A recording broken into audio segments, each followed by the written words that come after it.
नमस्कार दोस्तों, मैं आप सभी लोगों का आपके अपने चैनल एग्जाम मॉन्क पर स्वागत करता हूं। आज हम लोग 71वीं बीपीएससी के लिए खान ग्लोबल स्टडीज के द्वारा जो दूसरा टेस्ट पेपर पब्लिश किया गया है उसको डिस्कस करने के लिए जा रहे हैं, जो बेसिकली फिजिक्स और साइंस और टेक्नोलॉजी बेस्ड जिसमें क्वेश्चन है। तो चलिए स्टार्ट करते हैं डिस्कशन इस टेस्ट पेपर।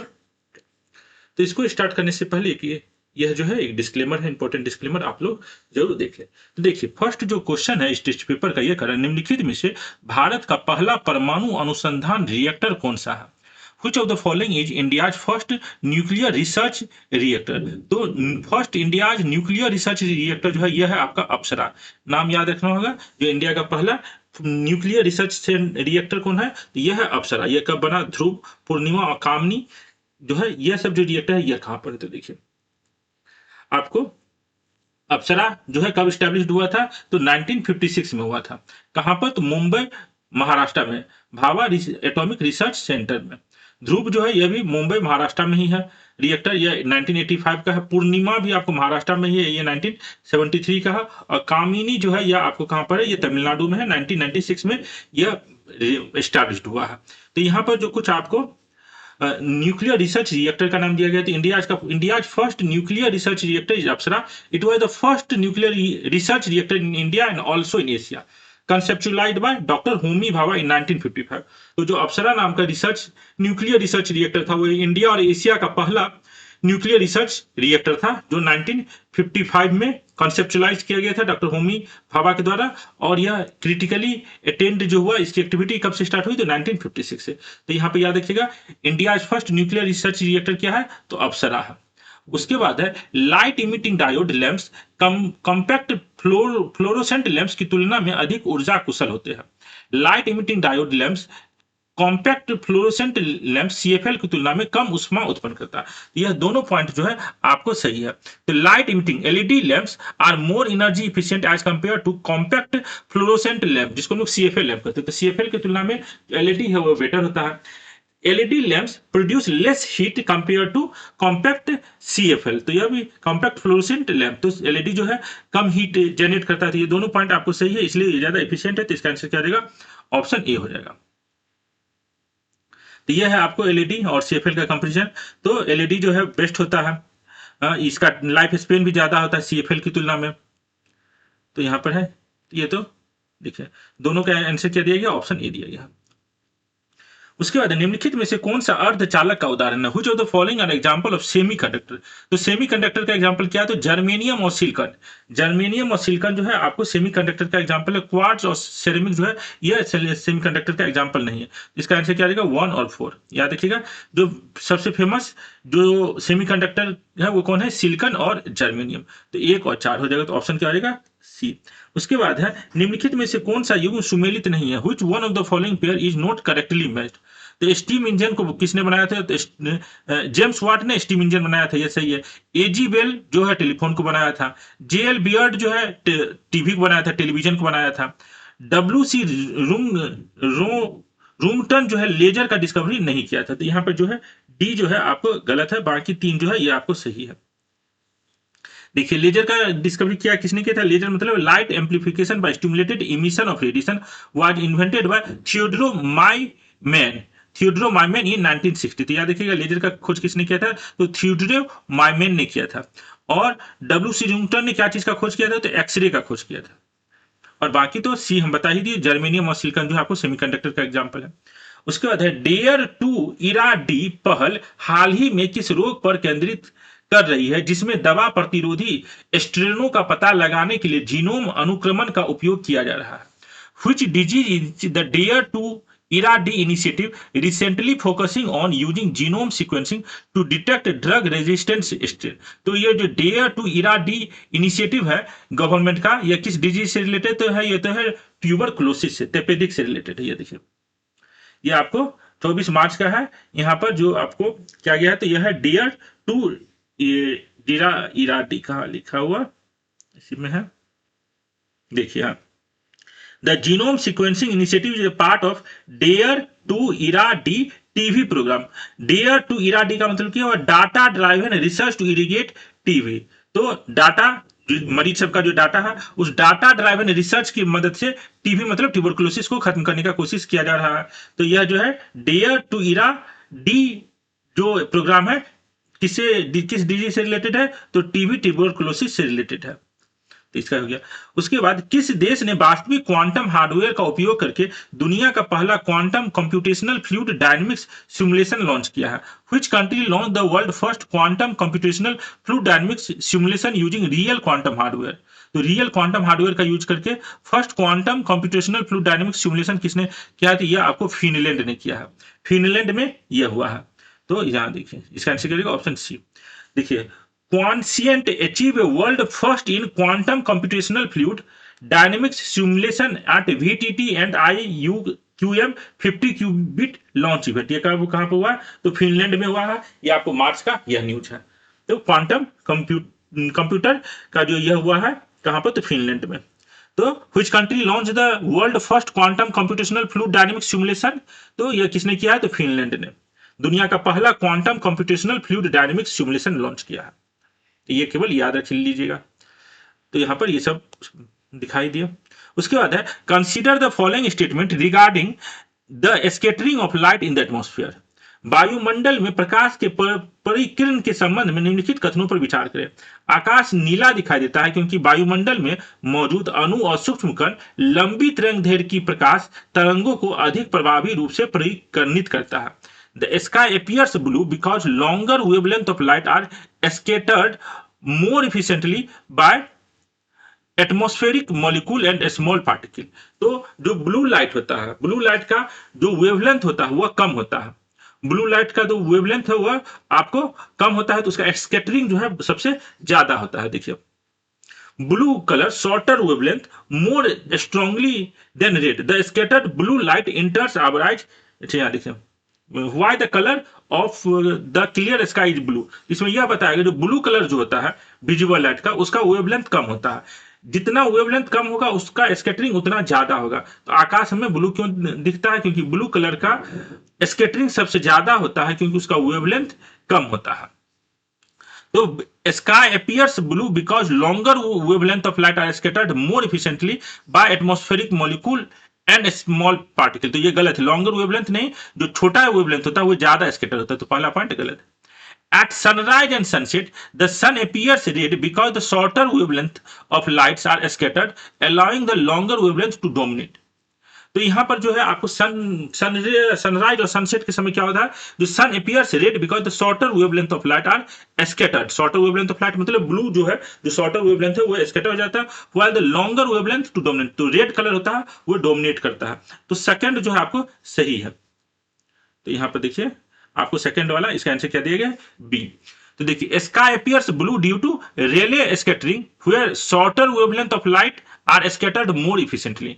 एक्सप्लेनेशन में क्या दे रहा है? जो रेले स्कैटरिंग के अनुसार बताता है जो कौन सा वेवलेंथ कितना स्कैटर होगा। तो रेले स्कैटरिंग का फॉर्मूला क्या है? तो रेले स्कैटरिंग का फॉर्मूला कहता है scattering intensity is proportional to 1/λ4।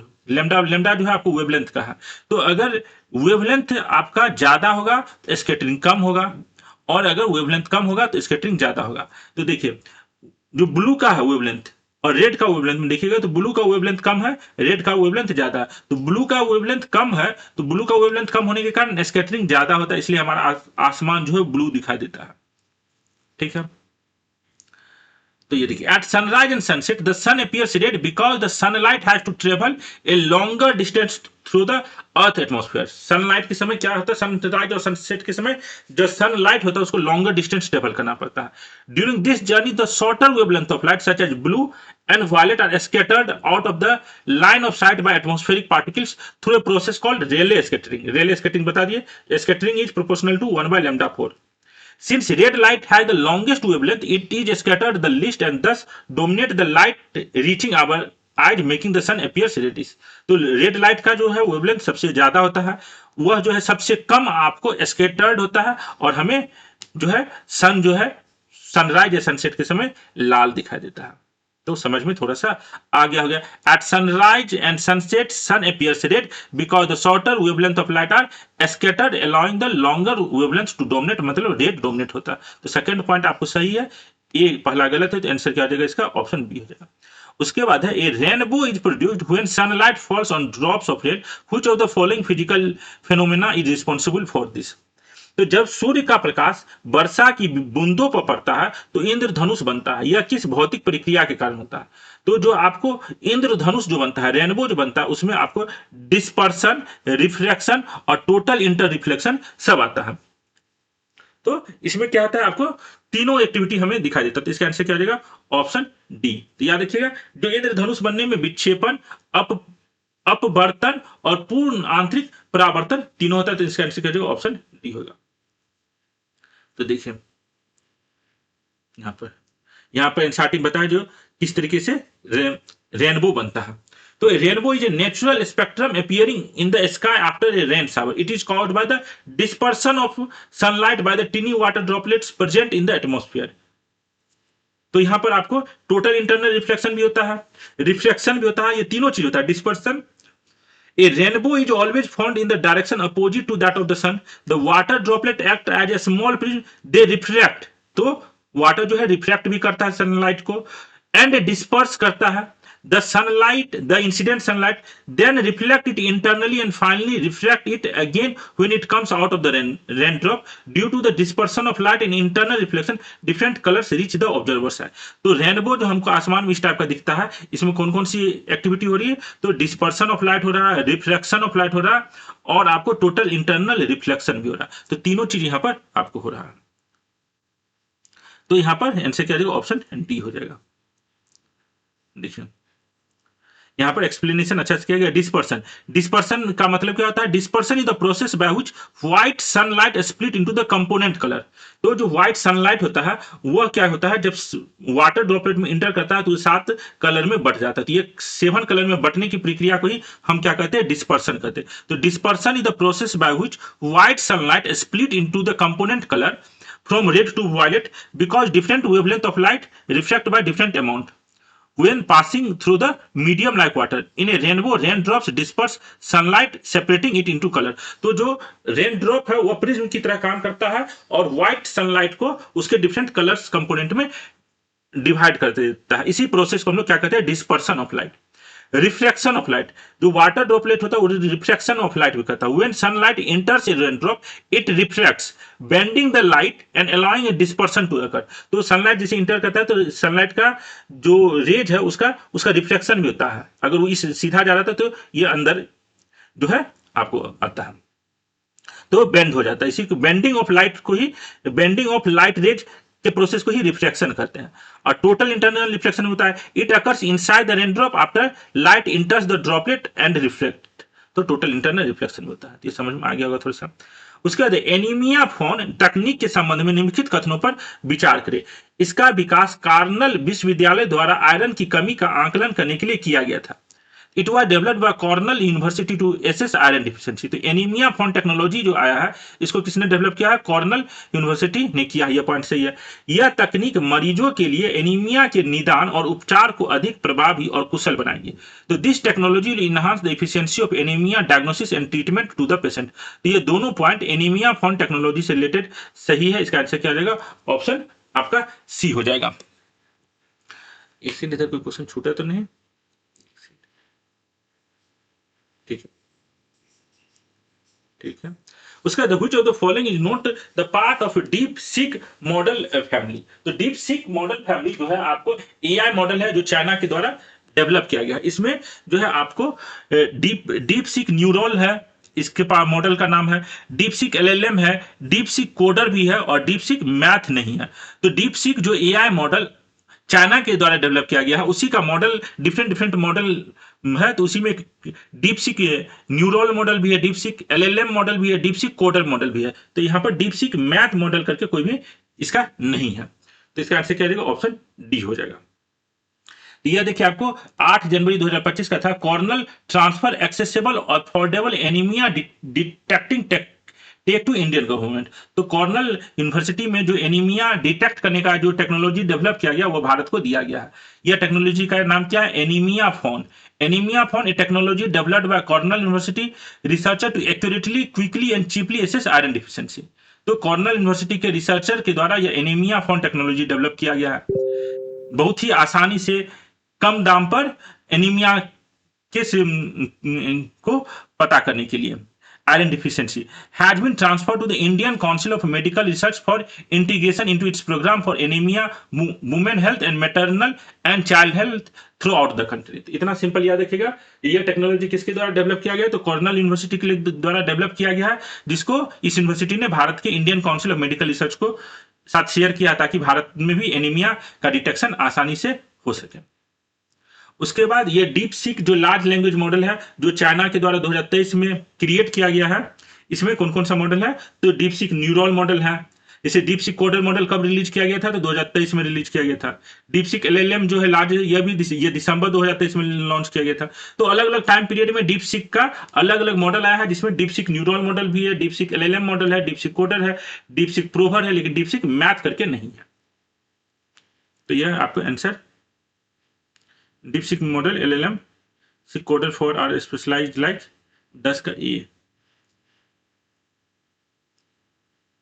DeepSeek Neural, देखिए DeepSeek is a Chinese AI company known for developing a number of advanced options. The main DeepSeek model include DeepSeek LLM, DeepSeek coder and a specialized model like DeepSeek Math। अच्छा, इस question का answer DeepSeek Neural नहीं दिया है, लेकिन ठीक है, ये थोड़ा सा देख लीजिएगा। इसका आंसर जो सॉल्यूशन में डीपसीक मैथ को दे रहा है, डीपसीक न्यूरल को नहीं दे रहा। ये थोड़ा सा कंफ्यूजन है। या हम आगे इसी टेस्ट पेपर का अगला जो वीडियो होगा वहां पर थोड़ा सा हम और भी इसको देख के बताएंगे। बाकी एनीमिया फोन का तो आपको बता ही दिए जो सही है, ठीक है। उसके बाद 21 सेल्सियस तापमान पर फ़ारेनहाइट तापमान सेल्सियस तापमान का दुगुना हो जाता है। At what Celsius temperature is the Fahrenheit temperature twice the Celsius temperature. तो यह जो है आपको 160 डिग्री पर होता है। तो सेल्सियस और फ़ारेनहाइट में क्या रिलेशन है? यह है आपको F इक्वल टू 9/5 C + 32। 2-3 साल पहले तक बीपीएससी में हर साल यह फॉर्मूला पर आपको एक क्वेश्चन आता था। आपको फ़ारेनहाइट में टेम्परेचर दे दिया, आपको सेंटीग्रेड में पूछता था, या सेंटीग्रेड में दे दिया, फ़ारेनहाइट में पूछता था। तो यह आपको 2-3 साल पहले तक बीपीएससी हर साल ये फॉर्मूला पर क्वेश्चन बनाता था। तो यहाँ पर देखिए, यहाँ पर क्या है, अगर F इक्वल टू 2C हो जाए तब अगर आप C का वैल्यू निकालिएगा तो 160 डिग्री। तो याद रखिएगा, जब सेंटीग्रेड में टेम्परेचर 160 डिग्री होगा तो फ़ारेनहाइट में इसका इक्विवेलेंट क्या होता है? 320 डिग्री फ़ारेनहाइट। तो ये 160 का डबल है। तो ये फॉर्मूला सिंपल कैलकुलेट कीजिएगा तो आपको पता चल जाएगा। तो ये फॉर्मूला बहुत ही इंपॉर्टेंट है। F इक्वल टू क्या है? 9/5 C + 32। इसमें अगर C का वैल्यू आपको पता हो या F का वैल्यू पता हो तो आप एक का वैल्यू पता कर सकते हैं। उसके बाद है आमीटर से हम लोग क्या मापते हैं? तो आमीटर से इलेक्ट्रिक करंट मापते हैं। पायरोमीटर से क्या चेक करते हैं? तो एक्सट्रीमली हाई टेम्परेचर पता करते हैं। स्प्रिंग बैलेंस से हम लोग वजन नापते हैं। बैरोमीटर जो है प्रेशर पता किया जाता है। तो बैरोमीटर का यूज किया जाता है दाब पता करने के लिए। स्प्रिंग बैलेंस हम लोग भार मापने के लिए। पायरोमीटर का यूज करते हैं अत्यधिक उच्च तापमान को पता करने के लिए। आमीटर का यूज होता है विद्युत धारा को पता करने के लिए। तो ए का क्या हो जाएगा? 3। तो ए का 3 तो 1 में दिया है, बी का 4। तो यहाँ पर आंसर क्या जाएगा? Option B. उसके बाद है थर्मोफ्लास्क किसी तरल को लंबे समय तक गर्म या ठंडा बनाए रखने के लिए निम्नलिखित में से कौन सी उष्मा स्थानांतरण प्रक्रिया को रोकता है? Which of the following heat transfer mechanism are prevented by a thermoflask to keep a liquid hot or cold for an extended period? तो थर्मोफ्लास्क जो होता है उसमें जो लिक्विड जो है हॉट या कोल्ड बहुत देर तक रह पाता है, इसके में कौन सा तरीका हमें हेल्प करता है? तो कंडक्शन, कन्वेक्शन और रेडिएशन। जो हीट ट्रांसफर करने का 3 तरीका है, कंडक्शन मेथड से, कन्वेक्शन मेथड से, रेडिएशन। तो थर्मोफ्लास्क जो है इस तरीके से डिजाइन होता है, इसमें हीट ट्रांसफर न तो कंडक्शन तरीके से हो पाता है, न कन्वेक्शन और न रेडिएशन। इसका आंसर क्या आ जाएगा? ऑप्शन डी हो जाएगा। उसके बाद है which of the following process rely on capillary action? निम्नलिखित में से कौन सी प्रक्रिया कोशिका क्रिया पर निर्भर करती है? तो कैपिलरी एक्शन का एक kerosene lamp wick drawing fuel to the flame. तो जो केरोसिन लैंप की जो बत्ती जो होती है द्वारा ईंधन को लौ तक खींचना, तो यह भी आपको कैपिलरी एक्शन के द्वारा होता है। घी स्प्रेडिंग ऑन ए हॉट रोटी, घी गर्म रोटी पर घी का फैलना जो है यह कैपिलरी एक्शन का नहीं है। ब्लोटिंग पेपर एब्जॉर्बिंग इंक, तो ब्लोटिंग पेपर जो इंक को एब्जॉर्ब कर लेता है यह कैपिलरी एक्शन का एग्जांपल है।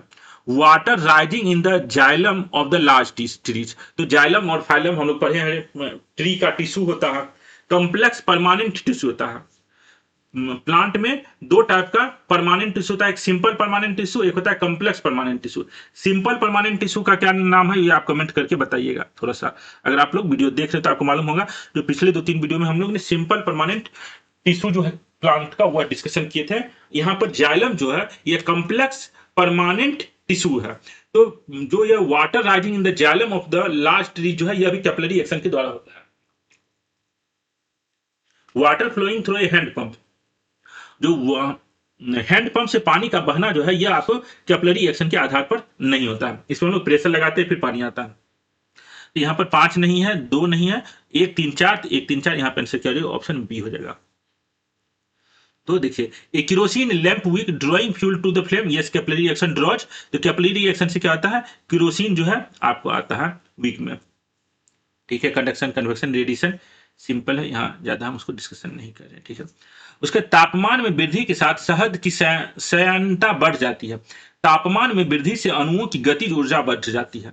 With the increase in temperature the viscosity of honey increases. तो हम लोग को मालूम है कोई भी लिक्विड जो है उसको अगर हम टेम्परेचर बढ़ाएंगे तो उसका विस्कोसिटी कम होगा, सरफेस टेंशन कम होगा, क्योंकि हीट बढ़ाएंगे तो जो लिक्विड है उसमें एनर्जी आएगा। एनर्जी आने पर उसका एटम जो है यह ज्यादा तेजी से मूव करना शुरू करेगा, तो विस्कोसिटी क्या होगा, डिक्रीज करेगा। तो with the increase in temperature viscosity of honey या कोई भी लिक्विड जो है डिक्रीज करता है। तो यह पहला पॉइंट गलत है। The rise in temperature increases the kinetic energy of molecule. तो ये किसी भी मटेरियल के साथ होता है, जैसे टेम्परेचर राइज होगा तो उसका काइनेटिक एनर्जी बढ़ता है। तो यहाँ पर रीजन तो सही है, एसर्शन गलत है। तो इसका आंसर क्या रहेगा, ऑप्शन डी हो जाएगा। उसके बाद हाल ही में चर्चा में रहा सारा के संबंध में निम्नलिखित में से कौन सा कथन सही है। Which of the following statement is correct regarding the SARA recently seen in the news. तो ये सारा जो है यह आपको इसका क्या दिया, WHO के द्वारा डेवलप किया गया है। इसका देखिए क्या है सारा का। तो WHO ने एक सारा जो है बनाया है। Ahead of World Health Day focused on My Health My Right, the World Health Organization announced the launch of SARA, a digital health promoter prototype with enhanced empathetic response powered by generative artificial intelligence. तो SARA is a smart AI resource assistant for health. तो SARA का full form क्या है, smart AI resource assistant for health. ये देखिए, तो smart assist AI governance through Niti Aayog नहीं, तो offer AI based fitness coaching implemented with Apple नहीं, to provide AI driven mental health therapy designed by Google नहीं।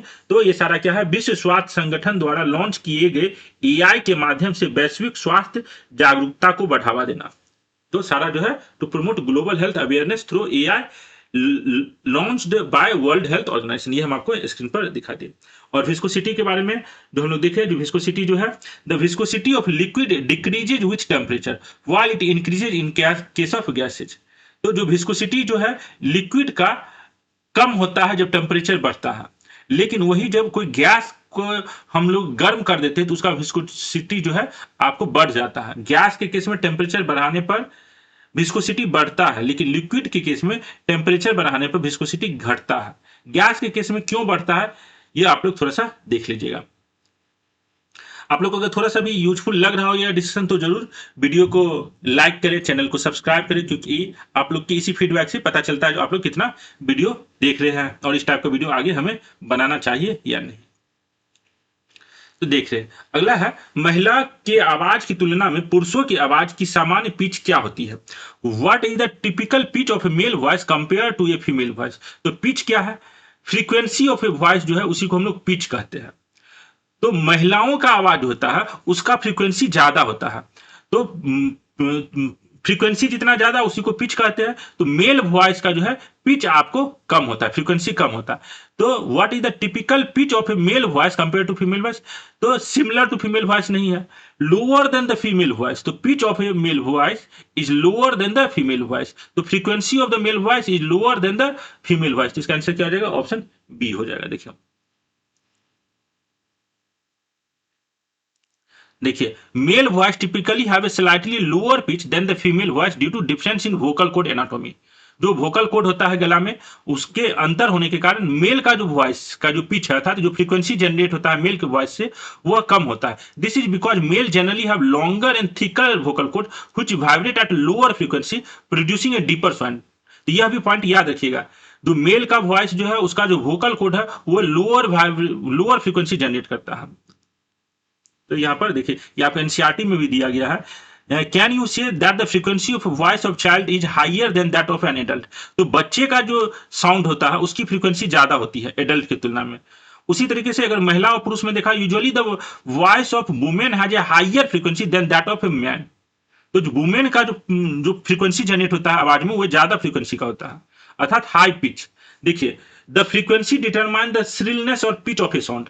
तो फ्रीक्वेंसी से ही हम लोग जो फ्रीक्वेंसी जनरेट होता है उसी को पिच ऑफ द साउंड कहते हैं। ठीक है, यहां पर आंसर समझ में आ गया। उसके बाद है consider the following statement regarding the Doppler effect. Doppler प्रभाव के बारे में निम्नलिखित कथनों पर विचार करें। देखिए कबीर जी, आप जो भी कुछ कर रहे हैं, आप हमारे टेलीग्राम और व्हाट्सएप ग्रुप से जुड़कर जो भी आपको हेल्प चाहिए आप प्राप्त कर सकते हैं। ठीक है, वहां पर अगला है, तो डॉपलर प्रभाव के बारे में निम्नलिखित कथनों पर विचार करें। तो तेज रफ्तार के वाहनों की पहचान करने के लिए पुलिस डॉपलर प्रभाव पर आधारित परावर्तित रेडियो तरंग का उपयोग करता है। To detect over speeding vehicle police use the Doppler effect of reflected short radio wave. तो ये आजकल मेट्रोज में बहुत ज्यादा कॉमन हो गया है। डॉपलर स्पीड गन की मदद से आपकी गाड़ी का स्पीड चेक किया जाता है, फिर फाइन भी लगाया जाता है। तो ये डॉपलर इफेक्ट से ही होता है। So, to detect over speeding vehicle, police use Doppler effect of reflected short radio wave. तो यह पॉइंट आपको सही है। उसके बाद the frequency shift observed in the Doppler effect is directly proportional to the speed of moving object.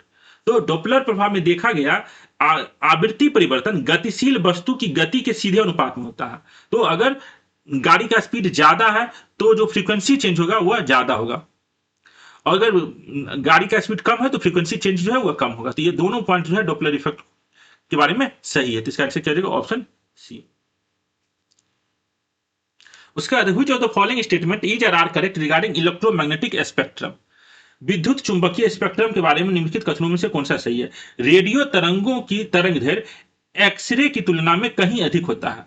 तो radio wave का जो वेवलेंथ है आपको एक्सरे की तुलना में ज्यादा होता है। तो यह पॉइंट आपको याद रखना होगा। देखिए, अच्छा दूसरा ऑप्शन मुझे, the energy of X ray is far greater than the radio wave. तो एनर्जी ऑफ एक्सरे जो है वह रेडियो वेव की तुलना में ज्यादा होता है। तो एनर्जी जो है किसी भी वेव का वह फ्रीक्वेंसी पर डिपेंड करता है, E equal to H nu. Nu जो है वहां पर क्या है? फ्रीक्वेंसी ऑफ वेव है।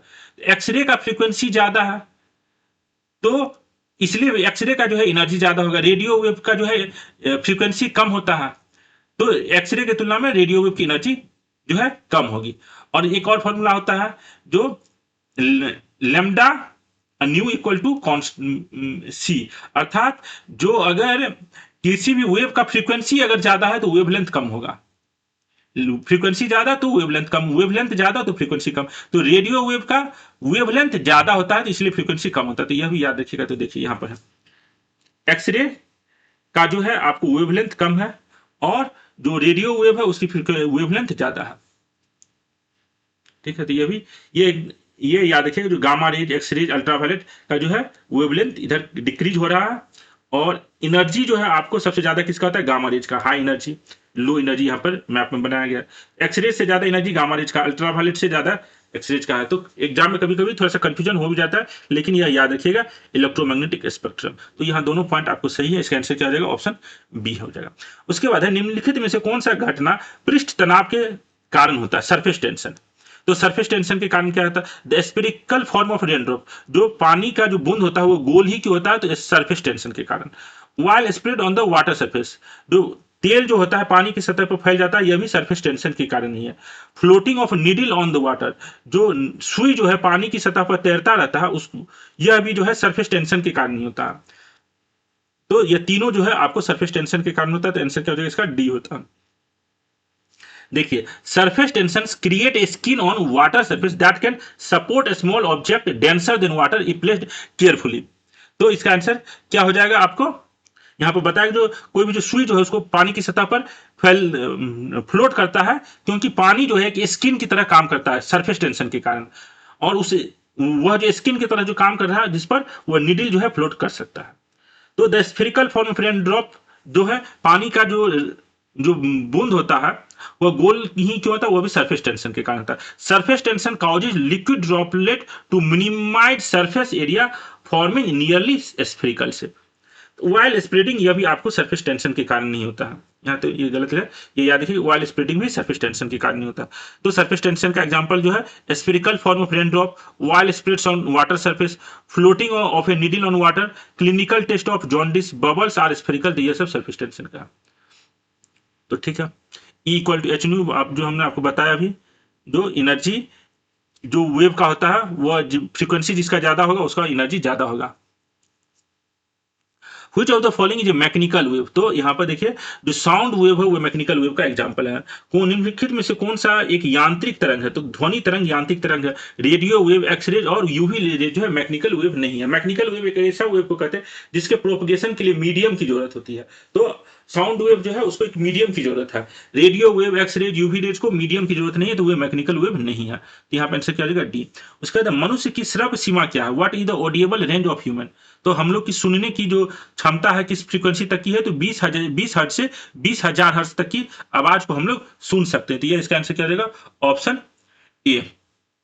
ठीक है, ठीक है, आप इसी तरीके से आंसर देते रहे, अच्छी बात है, थैंक यू। तो देखिए यहाँ पर आपको ऑडिएबल और इनऑडिएबल साउंड का दिया है 20 से 20,000 हर्ट्ज, यह सबको मालूम रहता है। ठीक है, उसके बाद नमो ड्रोन दीदी योजना के संदर्भ में निम्नलिखित कथनों पर विचार करें। यह महिला और बाल विकास मंत्रालय के तहत एक केंद्रीय प्रायोजित योजना है। It is A centrally sponsored scheme under the ministry of women and child development. तो नमो ड्रोन दीदी स्कीम जो है यह ministry of women and child development के तहत नहीं डेवलप किया गया है। It aims to supply drone to 14,500 selected women self-help group from 2024-25 to offer rental service for agricultural use। तो यह भी पॉइंट गलत है। 14,500 महिलाओं स्वयं सहायता ग्रुप के लिए यह नहीं किया गया है। तो यह जो है दोनों पॉइंट इसका गलत है। इसका आंसर क्या होगा? ऑप्शन सी जो है आपको which of the following is or are correct? तो none of the, कोई भी इसका सही नहीं है, तो इसका डी हो जाएगा। तो यह देखिए The scheme targeted the distribution of drone to 14,500 selected women self-help group।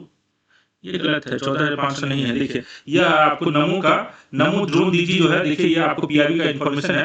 NaMo drone दीदी स्कीम एम्स टू एम्पावर 15,000, यहाँ 15,000 का है, women self help group by providing drone for agriculture purpose. तो ये जो ऑफिशियल पीआरबी का इंफॉर्मेशन है 15,000 का दिया है। देखिए The scheme aimed to provide a drone to 15,000 selected women self-help group during the period from 2024-25 to 2025-26 for providing rental service to farmers for agricultural purpose। तो ये इंडियन गवर्नमेंट का official website का हम आपको स्क्रीन दिखा रहे हैं, जिसमें 15,000 का दिया गया है, और यहाँ पर खान सर का जो ये है इसमें 14,500 का इंफॉर्मेशन दिया है, इसलिए ये गलत है। ये शायद प्रिंटिंग मिस्टेक है या जो भी है। जो ऑफिशियल गवर्नमेंट की वेबसाइट पर जो ये सब जगह 15,000 दिखा रहा है, तो ये इस इंफॉर्मेशन को ज्यादा सही मानिए।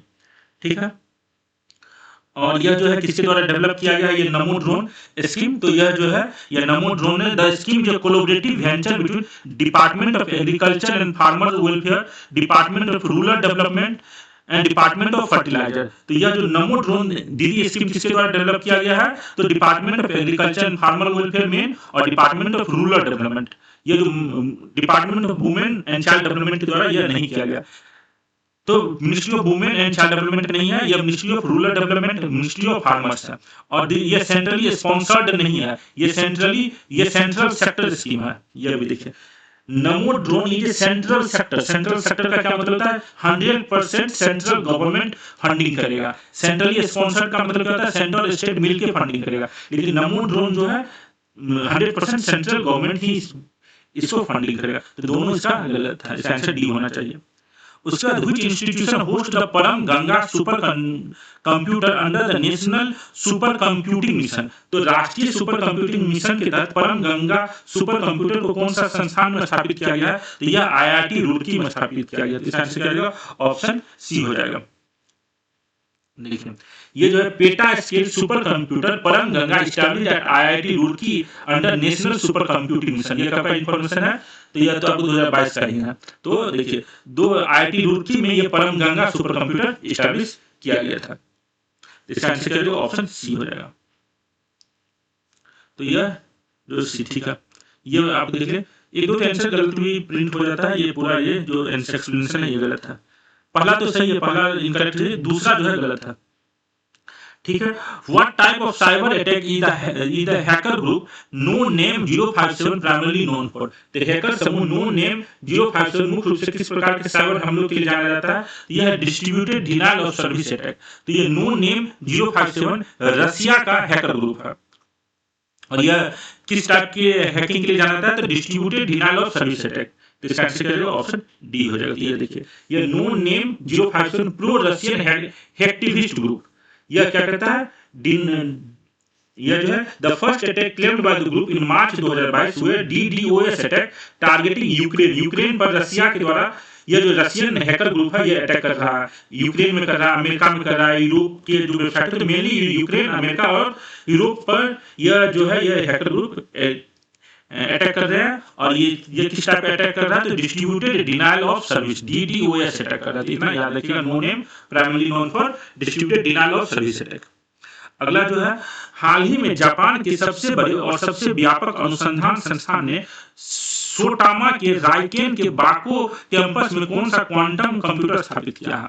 तो which quantum computer was recently installed by Japan largest and most comprehensive research institution at RIKEN Wako campus in Saitama. तो यह जो है रीमी सुपर कंप्यूटर है, रीमी सुपर कंप्यूटर है। देखिए 26 का, देखिए new quantum computer on the Vaiko campus, तो जापान का है। यहाँ पर जो कंप्यूटर एस्टेब्लिश किया गया, तो ये the computer name Raimi which translate into down in the Japanese. तो इतना याद रखिएगा, क्या है, तो रीमी क्वांटम कंप्यूटर यहाँ किया गया है। It is a 20 qubit quantum computer, तो ये जापान में किया गया है। तो हाल ही में जापान में जो किया गया, इसका नाम क्या है, रीमी क्वांटम कंप्यूटर जापान में, ठीक है।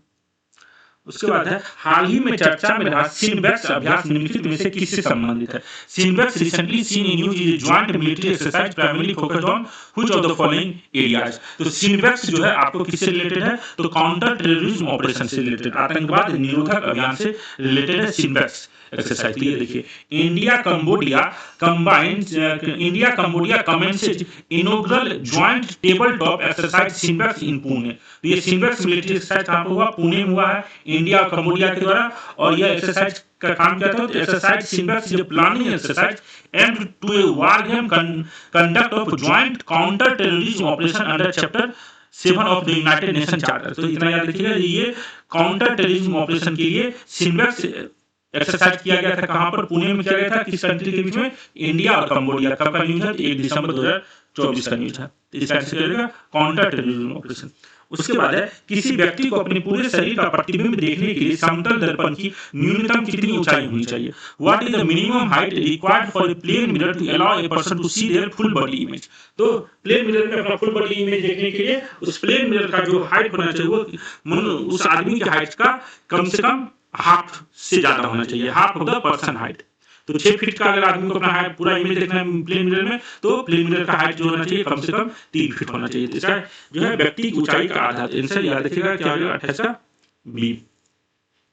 The minimum height required for a plane mirror to allow a person to see the full body image is half of the person height. तो ये दोनों पॉइंट सही है। This is because light rays from the top and bottom of the person reach the mirror at equal angles of the incidence and reflection. Since the mirror reflects both the upper and lower body systematically, a mirror of half the height effectively captures the full body image without requiring a taller mirror. ठीक है। उसके बाद निम्नलिखित में से कौन सा अवतल दर्पण का अनुप्रयोग है। Which of the following are application of concave mirror. तो कनकेव मिरर का यूज हम लोग करते हैं इमेज को लार्ज करने के लिए, बड़े आकार में देखने के लिए। तो डेंटल एग्जामिनेशन, तो डेंटल एग्जामिनेशन दांत परीक्षण में भी अवतल दर्पण जो है कनकेव मिरर का यूज होता है। सेविंग मिरर में भी बड़ा इमेज हमें देखना होता है, तो सेविंग मिरर में यूज करते हैं। सर्च लाइट में भी हम लोग जो है आपको करते हैं। रियर व्यू मिरर, इनका रियर व्यू मिरर में आप देखिएगा जो इमेज बनता है छोटा बनता है, लेकिन बड़े इलाके का हमें व्यू दिखता है। रियर व्यू मिरर में आपको कनकेव मिरर नहीं यूज होता, कन्वेक्स मिरर यूज होता है। सोलर कुकर में कनकेव मिरर यूज होता है। यहाँ पर आंसर क्या जाएगा, 1 2 3 और 5। आंसर क्या जाएगा, ऑप्शन सी हो जाएगा। तो कनकेव मिरर, कन्वेक्स मिरर का भी देखिएगा। कनकेव मिरर में आपको जो है हर टाइप का है, देखिए यहाँ पर not possible diverging mirror, outer surface behind, अच्छा ये है इंपॉर्टेंट। जो कनकेव मिरर में कैन फॉर्म रियल और virtual image, image size varies, magnified और डिम्यूट। तो कनकेव मिरर में हर टाइप का इमेज बनता है, मैग्नीफाइड भी बनता है, छोटा भी बनता है, लेकिन कन्वेक्स मिरर में हमेशा जो है इमेज छोटा ही बनता है, always forms virtual, erect and diminished image. तो जहां भी हमको बड़े साइज में देखना है तो हमको कनकेव मिरर का ही यूज करना होगा। कनकेव मिरर डेंटल एग्जामिनेशन में dental mirror use concave mirror for magnified image. Saving mirror में भी, सर्चलाइट में भी, सोलर कुकर में भी आपको कनकेव मिरर का यूज किया जाता है। तो उसके बाद फुकाकू के संदर्भ में निम्नलिखित कथनों पर विचार करें। Consider the following statement regarding the फुकाकू। It is named after an alternative name for mount Fuji. यह भी पॉइंट सही है, इसका नाम माउंट फूजी के नाम पर रखा गया है। यह पहला सुपर कंप्यूटर था जो ARM आर्किटेक्चर पर आधारित होने के साथ साथ दुनिया का सबसे तेज सुपर कंप्यूटर बना। तो यह दोनों पॉइंट आपको फुकाकू के बारे में सही है, इसका आंसर क्या जाएगा, ऑप्शन सी हो जाएगा। तो ये देखिए, यह 2019 का है। ए brand new super computer, a brand new supercomputer, a brand new name for a brand new supercomputer। यह कब का है न्यूज, 23 मई 2019 का है। और यह जो है, यह the name Fukaku is actually another name of Mount Fuji, the tallest mountain in Japan। तो जापान में ये सुपर कंप्यूटर लगाया गया है जिसका नाम है फुकाकू, और यह जो है माउंट फूजी के नाम पर रखा गया, माउंटेन फूजी के नाम पर रखा है, जो माउंटेन फूजी का ही दूसरा नाम है फुकाकू। तो यह याद रखिएगा। और ये फुकाकू के बारे में ARM वर्जन पर बना हुआ है, तो बहुत ही कॉम्प्लेक्स और डिफिकल्ट इन्फॉर्मेशन है, इतना याद रखना, लेकिन तब भी आप लोग थोड़ा सा यहाँ पे याद रख लीजिए। यह फुकाकू जो सुपर कंप्यूटर है, Fugaku it is alternative name, it was the first ARM architecture based computer to become the world fastest super computer. तो फुकाकू, ठीक है। उसके बाद है भारत के GSAT-20 संचार उपग्रह को सफलतापूर्वक प्रक्षेपित करने के लिए SpaceX द्वारा किस रॉकेट का उपयोग किया गया? Which rocket was used by SpaceX to successfully launch India GSAT-N2 communication satellite? तो यह जो है इलॉन मस्क का जो SpaceX है उसके द्वारा भारत का GSAT-N2 कम्युनिकेशन सैटेलाइट को लॉन्च किया गया। किसके द्वारा? तो फाल्कन 9 के द्वारा, फाल्कन 9 के द्वारा यह लॉन्च किया गया था। तो ये देखिए यहाँ पर न्यूज में है, जो SpaceX Falcon 9 launches ISRO GSAT-20 from Cape Canaveral. तो ये कब का न्यूज है? यह 19 नवंबर 2024 का न्यूज है, और इसमें दिया गया है SpaceX इलॉन मस्क की कंपनी ने फाल्कन 9 की मदद से इसरो के GSAT-20 को लॉन्च किया है। इसका आंसर फाल्कन 9। उसके बाद जूस मिशन के संबंध में निम्नलिखित कथनों पर विचार करें। Consider the following statement regarding the JUICE mission. It is a Japanese mission to explore Jupiter and its largest moon. तो जूस मिशन जो है जापान का नहीं है, ये यूरोपियन एजेंसी का है। It is a collaborative effort of JAXA and SpaceX to supply instrument and component for the spacecraft. तो ये दोनों गलत है। यह बृहस्पति ग्रह उसके बड़े चंद्रमा का अन्वेषण हेतु जापानी मिशन है, गलत है। यह अंतरिक्ष यान के लिए उपकरण और कल पुर्जे की आपूर्ति हेतु JAXA और SpaceX का एक सहयोगात्मक प्रयास है। तो दोनों पॉइंट इसका गलत है, आंसर क्या है इसका? सी। तो ये देखिए जूस। यूरोपियन स्पेस एजेंसी जो है जुपिटर आईसी मून की खोज करने के लिए ये जूस मिशन को लॉन्च किया था, ठीक है। तो ये किसका है? यूरोपियन स्पेस एजेंसी का है। तो NASA is collaborating with European Space agency on the JUICE mission supplying की इंस्ट्रूमेंट एंड कंपोनेंट्स। तो जो JAXA कर दिया, नासा ने किया है, और यहाँ जो है लिखा है the first mission European Space Agency Jupiter icy moon explorer. तो जूस का फुल फॉर्म क्या है? Jupiter icy moon explorer is the first mission to the Jupiter. The mission is designed to spend at least 3 years collecting data at Jupiter and will observe 3 of the planets icy moon, Ganymede, Callisto and Europa. तो Jupiter जो satellite Jupiter जो है आपको यहाँ पर है, इसके Jupiter जो प्लेनेट है इसको रिसर्च करने के लिए यह लॉन्च किया गया यूरोपियन स्पेस एजेंसी के द्वारा। और NASA is collaborating with European Space agency on juice mission supplying की इंस्ट्रूमेंट एंड कंपोनेंट। तो यह भी याद रखिएगा इसका। तो यहाँ पर जो JAXA जो है जापानीज नहीं कर रहा है, यह कौन कर रहा है? European Space agency. और नासा, SpaceX नहीं, ये कौन कर रहा है? नासा कर रहा है। SpaceX इलॉन मस्क का है, नासा अमेरिकन गवर्नमेंट का। तो ये नासा ने इसे सपोर्ट किया है, न कि SpaceX। ये भी समझ में आ गया। उसके बाद है अंतरिक्ष यान का नाम दिया गया है। तो ड्रैगन 2 जो है, ड्रैगन 2 आपको जो है टियानगोंग 1, वाइजर 2 और होप मार्स मिशन, तो यह सब अंतरिक्ष यान है, यह किस देश के लिए देश से संबंधित है? तो होप मार्स मिशन जो है संयुक्त अरब अमीरात से है। होप मार्स मिशन संयुक्त अरब अमीरात से है। टियानगोंग नाम से ही पता चला, टियानगोंग जो है आपको चाइना का है। उसके बाद ड्रैगन 2 जो है, ड्रैगन 2 जो है यह लगता है स्पेस एक्स का है। एक बार देख लेते हैं। देखिए ड्रैगन 2 स्पेस एक्स का मिशन था।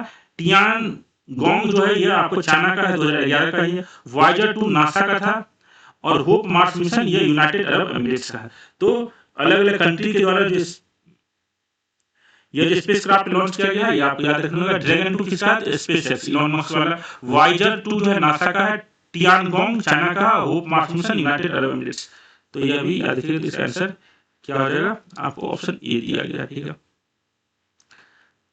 ठीक है। उसके बाद प्रकाश के अपवर्तन के संबंध में निम्नलिखित कथनों पर विचार करें। Consider the following statement regarding the reflection of light. If a person look at a pencil which is in a bucket of water, the pencil will appear to the closer than it is.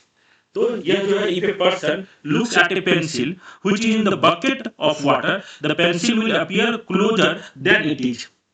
उस दूसरा है, if a person under water looks at a coin located above the water surface, the coin will appear to be further above the surface than it is actually position. मान लीजिए यहाँ पर कोई coin है और पानी के अंदर से कोई आदमी देख रहा है, तो जो इस आदमी को यह कॉइन जो है दूर दिखेगा, तो यह पॉइंट गलत है। वह सिक्का अपनी वास्तविक स्थिति से सतह से अधिक ऊपर दिखाई देगा, तो नहीं नजदीक दिखाई देगा, तो यह पॉइंट गलत है। यदि कोई व्यक्ति पानी की बाल्टी में रखी पेंसिल को देखता है, तो पेंसिल अपनी वास्तविक स्थिति की तुलना में अधिक निकट दिखाई देगा, तो यह भी मुझे लगता है गलत है।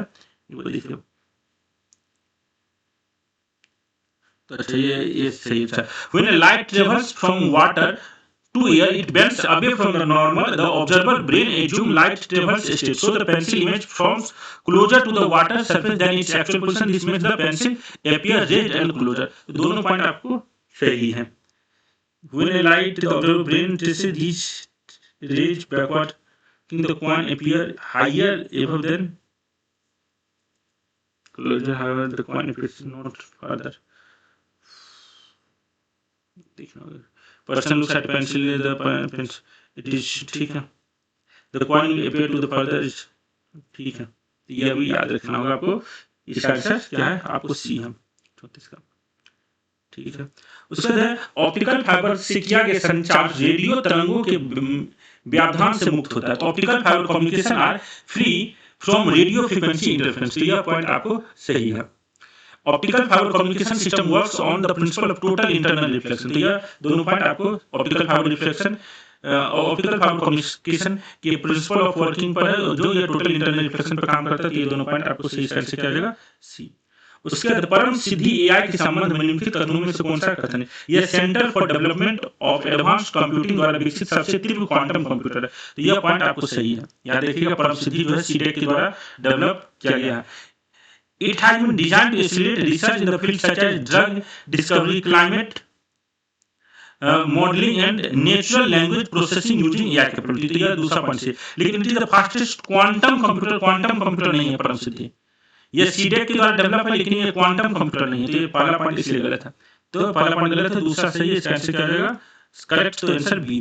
तो देखिए, यह है परम सिद्धि एआई, जो आपको सीडेक के द्वारा डेवलप किया गया है, और यह जो है आपको क्वांटम कंप्यूटर नहीं है। इसका यूज जो है health care, agriculture, weather forecasting में किया जाएगा। तो इसका आंसर बी है।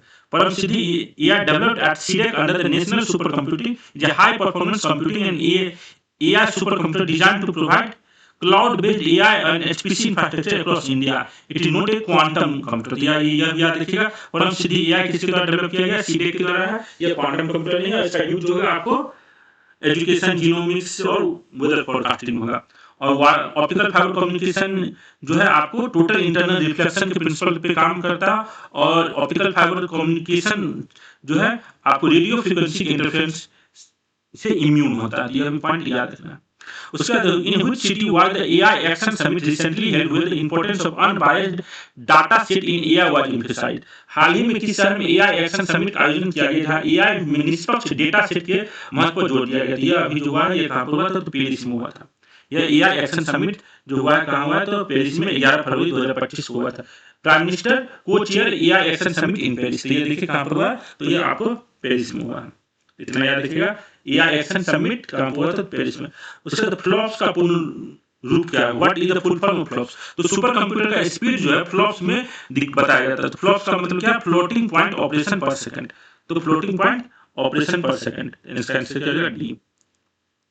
ठीक है, फ्लॉप्स जो है सुपर कंप्यूटर के स्पीड को बताता है। उसके बाद वॉशिंग मशीन के स्पिन साइकिल के दौरान कपड़ों से पानी निकालने के लिए उत्तरदायी मुख्य भौतिक सिद्धांत क्या है, what is the primary physical principle responsible for removal of water from clothes during the spin cycle of washing machine. तो वॉशिंग मशीन में जो कपड़ा सूख जाता है तो किस प्रोसेस से, कौन सा फोर्स के द्वारा कपड़ा सुखाया जाता है, यह सेंट्रीफ्यूगल फोर्स के द्वारा। सेंट्रीपिटल नहीं, यह सेंट्रीफ्यूगल फोर्स, ग्रेविटेशनल इलेक्ट्रोमैग्नेटिक में सेंट्रीफ्यूगल। उसके बाद कण भौतिकी और सामान्य सापेक्षता के मानक मॉडल में कितने विशिष्ट मौलिक बलों को मान्यता दी गई। How many distinct fundamental forces are recognised in standard model of particle physics and general relativity. तो 4 प्रकार के फंडामेंटल फोर्सेज को रिकॉग्नाइज किया गया है। यह इस बार भी बीपीएससी 17वीं बीपीएससी में इस 4 स्टैंडर्ड फोर्स पर क्वेश्चन बना था। एक बार यूपीएससी लगभग 5 साल पहले यह क्वेश्चन पूछा था, तो बीपीएससी भी इस साल पूछा है और इसी पर यह क्वेश्चन बनाया गया। जो इस हम लोग जिस नेचर में रहते हैं यहाँ पर 4 प्रकार का नेचुरल फोर्स माना जाता है। तो 4 नेचुरल फोर्स कौन कौन सा है, याद रखिएगा, electromagnetic force, strong nuclear force, weak nuclear force और gravitational force.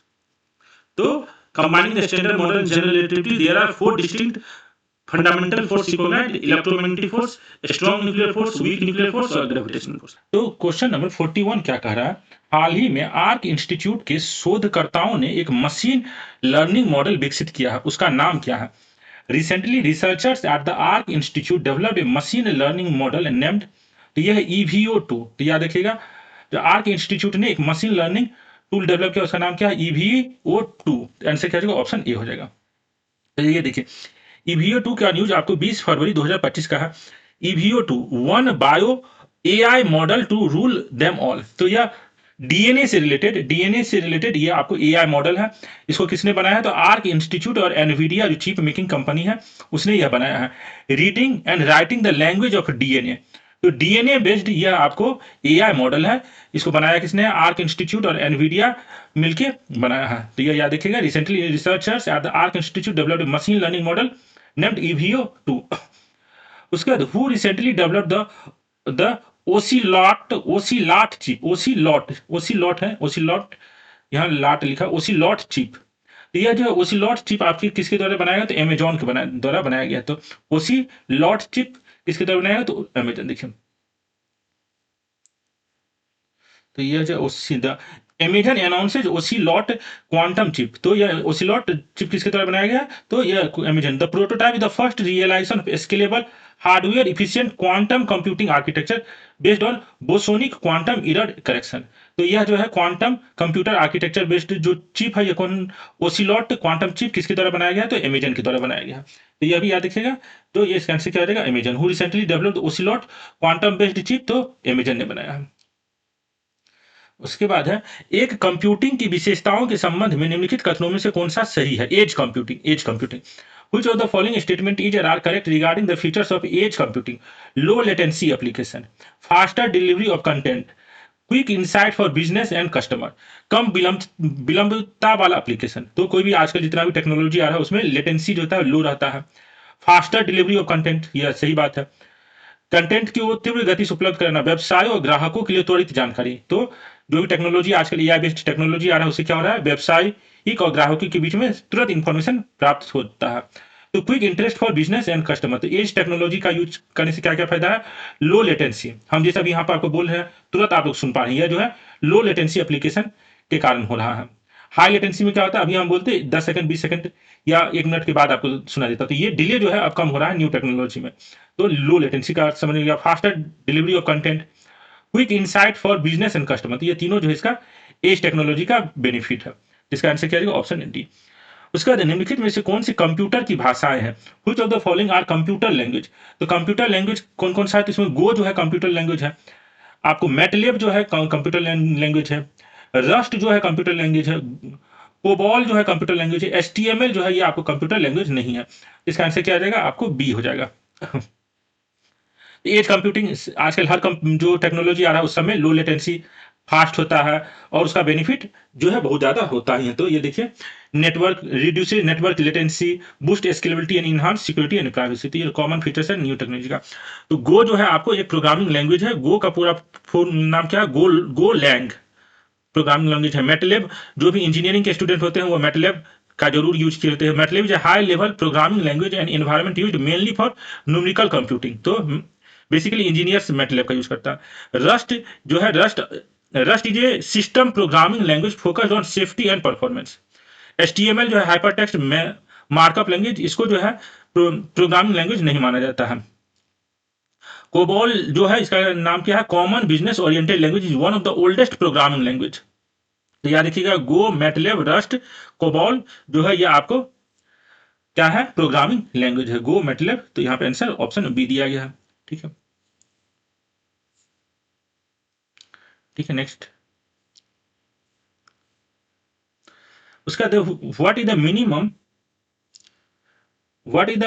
initial speed required for an object projected vertically upward from Earth's surface to escape Earth gravitational pull, assuming no atmospheric drag or other external influence? पृथ्वी की सतह से किसी वस्तु को ऊर्ध्वाधर दिशा में प्रक्षेपित करने पर यदि वायुमंडलीय घर्षण या अन्य बाहरी प्रभाव न हो तो पृथ्वी के गुरुत्वाकर्षण खिंचाव से बचने के लिए आवश्यक न्यूनतम प्रारंभिक वेग कितना होना चाहिए, जिसको हम लोग स्केप वेलोसिटी कहते हैं। तो धरती पर से किस स्पीड से हम कोई चीज को फेंके जो धरती पर कभी ना लौट के आए, तो यह जो स्केप वेलोसिटी कितना है? तो 11.2 किलोमीटर पर सेकंड है। अगर हम ये माने जो कि आपको एटमॉस्फेरिक ड्रैग नहीं है तो स्केप वेलोसिटी धरती पर कितना है? 11.2 किलोमीटर पर सेकंड। तो ये याद रखिएगा, स्केप वेलोसिटी। उसके बाद निम्नलिखित में से कौन सा एक सदिश राशि नहीं है?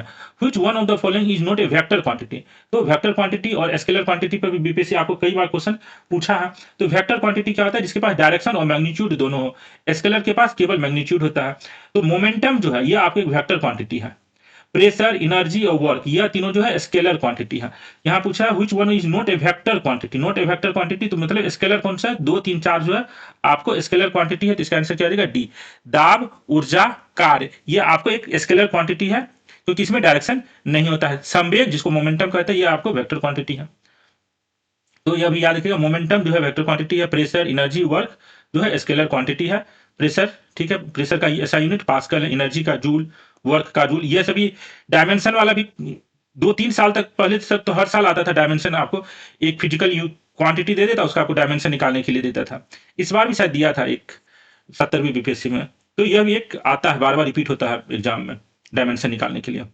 आसान ही रहता है, तो थोड़ा सा आइडिया रहना चाहिए। तो आपको इसके वेलोसिटी जो है 11.2 किलोमीटर है और आपको वेक्टर क्वांटिटी कौन सा है? मोमेंटम है। ठीक है, ब्रह्मांड के विस्तार का विचार किस पर आधारित है? The idea of expanding the universe is based on. तो हमारा संसार जो यूनिवर्स जो है एक्सपेंड हो रहा है, यह हम लोग किस थ्योरी के आधार पर कहते हैं? तो डॉपलर इफेक्ट के आधार पर कहते हैं। डॉपलर इफेक्ट के आधार पर हम लोग एक्सप्लेन करते हैं जो जो हमारा यूनिवर्स है वो एक्सपेंड हो रहा है। डॉपलर इफेक्ट से हम लोग क्या करते हैं? जो कोई भी जो व्हीकल होता है उसका स्पीड भी हम लोग डॉपलर इफेक्ट के हेल्प से पता करते हैं। तो उसी डॉपलर इफेक्ट के आधार पर हम लोग यह भी एक्सप्लेन करते हैं जो संसार जो है यह एक्सपेंड हो रहा है। यहाँ स्टार्क इफेक्ट है, जीमेन इफेक्ट है, रमन इफेक्ट है। तो इसको थोड़ा हम लोग देख ले। तो डॉपलर इफेक्ट क्या है? The apparent change in frequency of sound, light और other waves due to relative motion between source and observer. तो जो आपको अपरेंट चेंज होता है फ्रीक्वेंसी में जो सोर्स और ऑब्जर्वर के बीच में, जैसे मान लीजिए हम यहाँ सोर्स है और किसी चीज को ऑब्जर्व कर रहे हैं, तो कोई हम वेव ट्रांसमिट कर रहे हैं उस चीज को ऑब्जर्व करने के लिए, तो जो वेव रिटर्न आएगा उस वेव का फ्रीक्वेंसी चेंज होगा। तो जैसे बेस्ट एग्जांपल है कोई जो पुलिस वाला जो कार का स्पीड मेजर करता है तो डॉपलर इफेक्ट की मदद से ही करता है। तो पुलिस वाला अपने स्पीड मेजरमेंट गन से एक वेव जनरेट करता है, उस वेव की फ्रीक्वेंसी में कितना चेंज आया है उससे कैलकुलेट किया जाता है कार का स्पीड। यह है डॉपलर इफेक्ट। स्टार्क इफेक्ट और जीमेन इफेक्ट क्या है? तो देखिए, द स्प्लिटिंग और शिफ्टिंग ऑफ एटॉमिक और molecular spectral lines due to external electric field. तो अगर हम कोई भी An external electric field perturbs energy level of atoms or molecule, causing a spectral line to split or shift. तो अगर हम कोई एटम को किसी इलेक्ट्रिक फील्ड में रखेंगे तो इस एटम का जो एनर्जी लेवल है वो चेंज हो जाता है। यह जो चेंज हो रहा है इसी को हम लोग क्या कहते हैं, स्टार्क इफेक्ट। उसी तरीके से अगर कोई एटम को हम लोग मैग्नेटिक फील्ड में रखेंगे, इस जो एटम है इसका एनर्जी लेवल में आपको इंपैक्ट पड़ेगा। यह जो इंपैक्ट है इसी को हम लोग क्या कहते हैं, Zeeman effect. The splitting of spectral lines of atoms when placed in magnetic field. तो मैग्नेटिक फील्ड के कारण जो इंपैक्ट आ रहा है उसको जीमैन इफेक्ट से एक्सप्लेन करते हैं। इलेक्ट्रिक फील्ड के कारण जो एटम में इंपैक्ट आ रहा है उसको स्टार्क इफेक्ट से एक्सप्लेन करते हैं। डॉपलर इफेक्ट तो बता ही दिए, याद रखिएगा, हाईवे सब पर डॉपलर इफेक्ट का यूज किया जाता है। रमन इफेक्ट क्या है? The inelastic scattering of photons by molecules resulting in a shift in photon energy and wavelength when light interact with molecular vibration scattered light changes frequency providing a molecular fingerprint used in material analysis. तो जब light जो है कोई molecule से interact करता है, when light interact with molecular vibration scattered light changes frequency. तो मान लीजिए यहाँ पे ये कोई मॉलिक्यूल है, यहाँ पे लाइट आया तो इस लाइट का जो फ्रीक्वेंसी है वो चेंज हो जाता है। यह जो है कैसे एक्सप्लेन करते हैं, तो रमन इफेक्ट से चेंज करते हैं। तो Stark effect, Zeeman effect, Doppler effect क्या है, ये आपको थोड़ा सा समझ में यहाँ आया होगा। और हम लोग जो है यूनिवर्स एक्सपेंड हो रहा है, यह कैसे बता रहे हैं डॉपलर इफेक्ट से, तो देखिए astronomer observe the light from distant galaxies is shifted towards red end of the spectrum indicating these galaxies are moving away from us. तो जो एस्ट्रोनॉमर है वह जो गैलेक्सीज का ऑब्जर्व कर रहा है तो वह देख रहा है जो वेव आपको वेव आ रहा है बहुत दूर की गैलेक्सी से, वह उस गैलेक्सी से जो वेव आ रहा है उसका फ्रीक्वेंसी वेवलेंथ चेंज हो रहा है। वेवलेंथ अगर चेंज हो रहा है मतलब यह जो गैलेक्सी है यह गैलेक्सी अपना पोजीशन चेंज कर रहा है। अगर यह पोजीशन चेंज नहीं करता तो जो ये वेवलेंथ जो रिटर्न आ रहा है वेव का वह सेम रहता।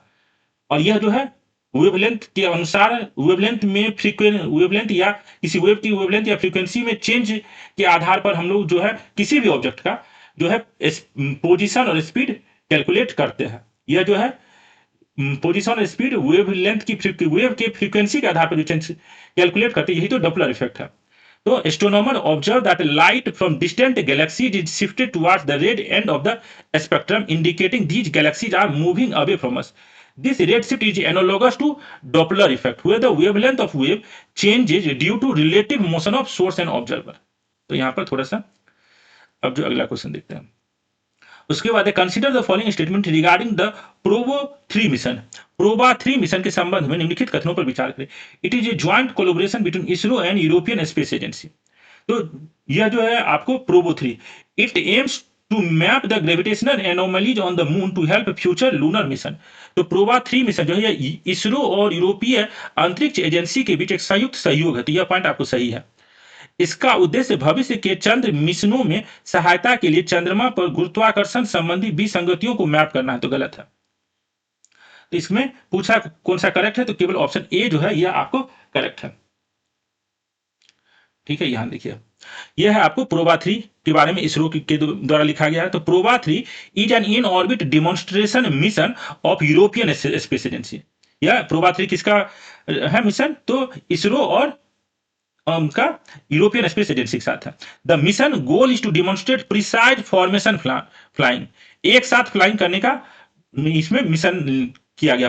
प्रिसाइज फॉर्मेशन फ्लाइंग को डिमॉन्स्ट्रेट करने का कोशिश किया गया प्रोबा 3 के द्वारा। तो यह आपको इसरो की साइट पर भी है और ये देखिए यूरोपियन स्पेस एजेंसी के वेबसाइट पर भी प्रोबा 3 का इंफॉर्मेशन दिया गया। तो PROBA 3 is European Space agency and the world first precision formation flying mission. A pair of satellite will fly together maintaining a fixed configuration. तो दो सैटेलाइट को एक साथ भेजा जाएगा प्रोबा 3 में। तो इसी पर प्रोबा 3 है, यूरोपियन स्पेस एजेंसी। क्या है टारगेट इसका, a pair of satellite will fly together maintaining a fixed configuration as a large rigid structure in space to prove formation flying technology. तो यह आपको प्रोबा 3 का आइडिया रहेगा। तो आप जो लोग भी देख रहे हैं, अगर आप लोग को थोड़ा सा भी यह डिस्कशन यूजफुल लग रहा हो तो जरूर वीडियो को लाइक करें, चैनल को सब्सक्राइब करें और कोई भी आपका सजेशन क्वेरी हो तो आप हमसे टेलीग्राम, व्हाट्सएप और यहाँ पे कमेंट करके आप हमसे पूछ सकते हैं। ठीक है, तो यह क्वेश्चन भी हो गया। नेक्स्ट क्वेश्चन देखते हैं। तो प्रोबा 3 आइडिया डॉपलर इफेक्ट। उसके बाद है निम्नलिखित में से किस प्राइवेट कंपनी द्वारा स्टार लिंक सैटेलाइट नेटवर्क विकसित किया गया है।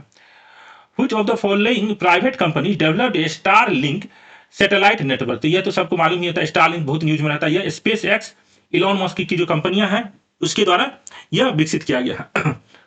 तो निम्नलिखित में से किस प्राइवेट कंपनी द्वारा स्टारलिंक सैटेलाइट नेटवर्क विकसित किया गया? तो यह है आपको स्पेस एक्स। ठीक है।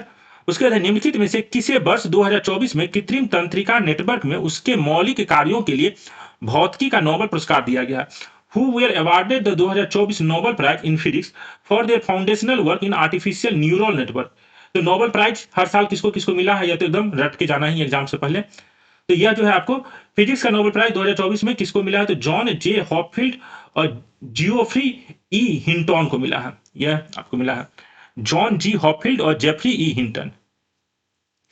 तो ये देखिए स्पेस एक्स जो इलॉन मस्क की कंपनी है, Starlink satellite network was developed by the private company space x. तो याद रखिए स्टारलिंक, ये इंटरनेट सर्विस प्रोवाइड करता है स्टारलिंक।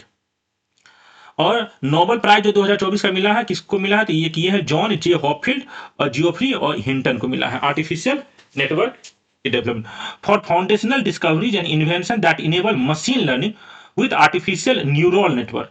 तो machine learning artificial neural network के डेवलपमेंट, जो आजकल हम लोग एआई के जमाने में जी रहे हैं, तो इस सब के डेवलपमेंट में इनका योगदान है। तो जॉन जे हॉपफील्ड और जियोफ्री हिंटन। ठीक है, ये हो गया। उसके बाद है सूची 1 और सूची 2 को मिलान कीजिए।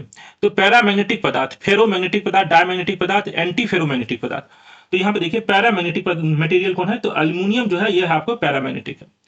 उसके बाद यहाँ पर है आपको फेरोमैग्नेटिक और डायमैग्नेटिक और एंटी फेरोमैग्नेटिक। तो यहाँ पर देखिए पैरामैग्नेटिक कौन है? तो अल्युमिनियम। पैरामैग्नेटिक का मटेरियल का मतलब क्या होता है?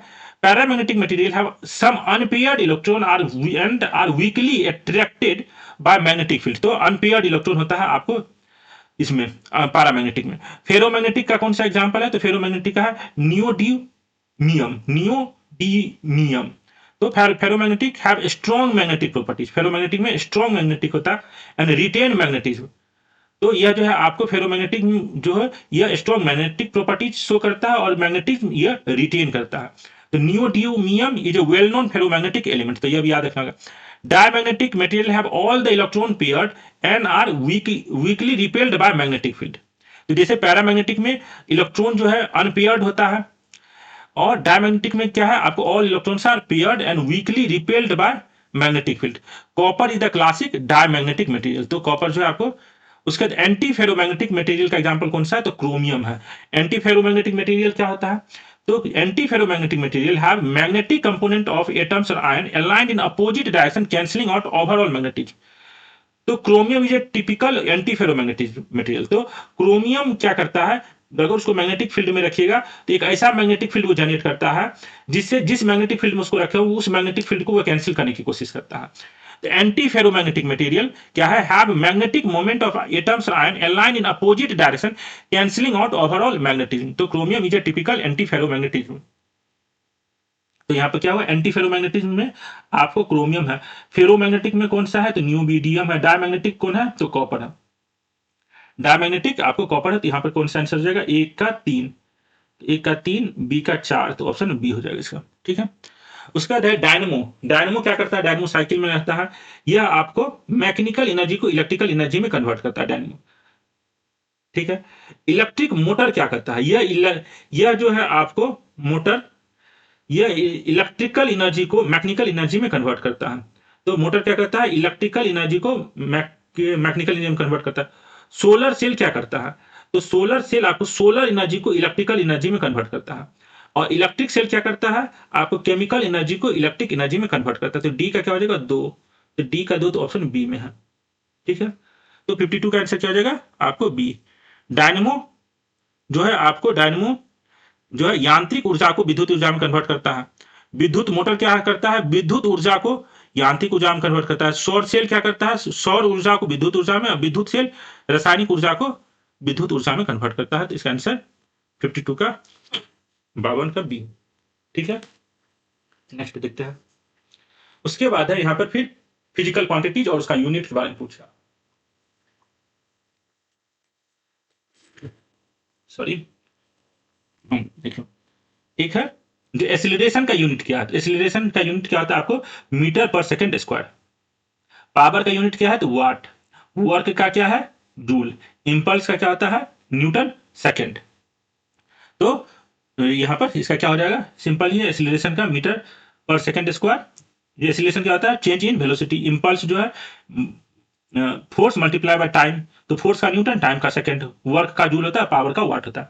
तो इसमें ए का सेकंड, तो ए का सेकंड, इम्पल्स का 4, तो इम्पल्स का 4, ये दोनों हो सकता है, और वर्क का क्या है? तो जूल। तो इसका आंसर क्या हो जाएगा? सी हो जाएगा। उसके बाद है the white paper titled responsible AI for all on facial recognition technology was released by. तो फेशियल रिकॉग्निशन टेक्नोलॉजी पर सभी के लिए उत्तरदायी शीर्षक वाला श्वेत पत्र किसके द्वारा जारी किया गया था? तो white paper responsible AI for all जो है यह किसके द्वारा जारी किया गया है? तो नीति आयोग के द्वारा यह जारी किया गया है। ये देखिए, responsible AI for all adopting the framework a use of approach on facial recognition technology. White paper June 2023 में पब्लिश किया गया था। The study was carried out with the financial support of Niti Aayog, government of India and conducted by Vidhi centre for legal policy. तो नीति आयोग जो है ये responsible AI पर white paper June 2023 में पब्लिश किया था। ठीक है, इंपल्स, एक्सीलरेशन, वर्क पावर तो बता ही दिए, सिंपल नहीं है। उसके बाद है हाल ही में चर्चा रहा शब्द विश्वास किससे संबंधित था? Recently the term Vishwas was seen in news is related to. तो विश्वास जो है ब्लॉकचेन टेक्नोलॉजी से संबंधित है। विश्वास से किससे संबंधित है? तो ब्लॉकचेन प्रौद्योगिकी से संबंधित है। उसके बाद निम्नलिखित में से किस अंतरिक्ष एजेंसी ने ब्रह्मांड का अध्ययन करने और जीवन के संकेतों की खोज के लिए एस्फेरेक्स लॉन्च किया है? Which of the following space agency has launched एस्फेरेक्स to study the universe and search for sign of life? तो यूनिवर्स का यूनिवर्स की स्टडी के लिए और पूरे संसार में यूनिवर्स में लाइफ को सर्च करने के लिए एस्फेरेक्स जो आपको प्रोग्राम है किसने लॉन्च किया? तो यह नासा के द्वारा लॉन्च किया गया है। इसका आंसर क्या हो जाएगा? ऑप्शन बी हो जाएगा। तो यह है आपको यह 4 सितंबर 2024 का न्यूज है पीआईबी में। देखिए, सरकार ने विश्वास ब्लॉकचेन टेक्नोलॉजी स्टेक का लोकार्पण किया। तो ये पीआईबी इंफॉर्मेशन आपको दिख रहा होगा। Vishvas government launches Vishvas blockchain technology stack. तो विश्वास जो न्यूज में था, ये blockchain technology government of India के द्वारा लॉन्च है। In a programme organised by ministry of electronics and information technology, government of India launch the Vishvas blockchain technology. तो Vishvas blockchain technology government of India के द्वारा लॉन्च किया गया है। अब जो यह एस्फेरेक्स जो प्रोग्राम है, यह देखिए नासा के द्वारा लॉन्च किया गया है। तो एस्फेरेक्स क्या है? The spectrophotometer for the history of universe. तो ये संसार कैसे बना, यूनिवर्स का हिस्ट्री पढ़ रहा है, केवल इंडिया का हिस्ट्री नहीं इसको पढ़ना, यूनिवर्स का हिस्ट्री पढ़ने की कोशिश करें। Epoch of reionisation and ices explorer mission. SPHEREx mission NASA के द्वारा यूनिवर्स के पर रिसर्च करने के लिए, यूनिवर्स का हिस्ट्री का अध्ययन करने के लिए लॉन्च किया गया। तो एस्फेरेक्स भी याद रखिएगा, एस्फेरेक्स का संबंध किससे है? तो नासा से है। उसके बाद है यदि भिन्न द्रव्यमान की दो वस्तुओं को निर्वात में समान ऊंचाई से गिराया जाए तो वे एक साथ गिरेगा। If two object of different masses are dropped from the same height in a vacuum they will fall at the same rate and hit the ground together. अगर मान लीजिए ये पीसा का जो मीनार था वहां से यह एक्सपेरिमेंट किया गया था। एक जो है क्या किया गया, एक गेंद को गिराया गया और एक जो है पंछी का जो पंख होता है उसको गिराया गया। तो यह अगर माना जाए जो कोई एटमॉस्फेरिक ड्रैग नहीं हो तो दोनों साथ ही गिरेगा। तो यह क्या है? Fall at the same rate and hit the ground together. एक ही गति से गिरेगी और एक साथ जमीन से टकराएगी, क्योंकि दोनों जो वस्तु है चाहे उसका वजन कुछ भी रहे, जो रेट ऑफ एक्सीलरेशन है, रेट ऑफ एक्सीलरेशन जिसको हम स्मॉल जी से रिप्रेजेंट करते हैं, यह दोनों पर समान रूप से लगेगा 9.8। तो दोनों जो है सेम टाइम लेके धरती पर आएगा अगर हाइट जो है एक सेम हाइट से उसको गिराते हैं। तो ये इसका आंसर क्या हो जाएगा? एक ही गति से गिरेगी और एक साथ जमीन पर गिरेगी।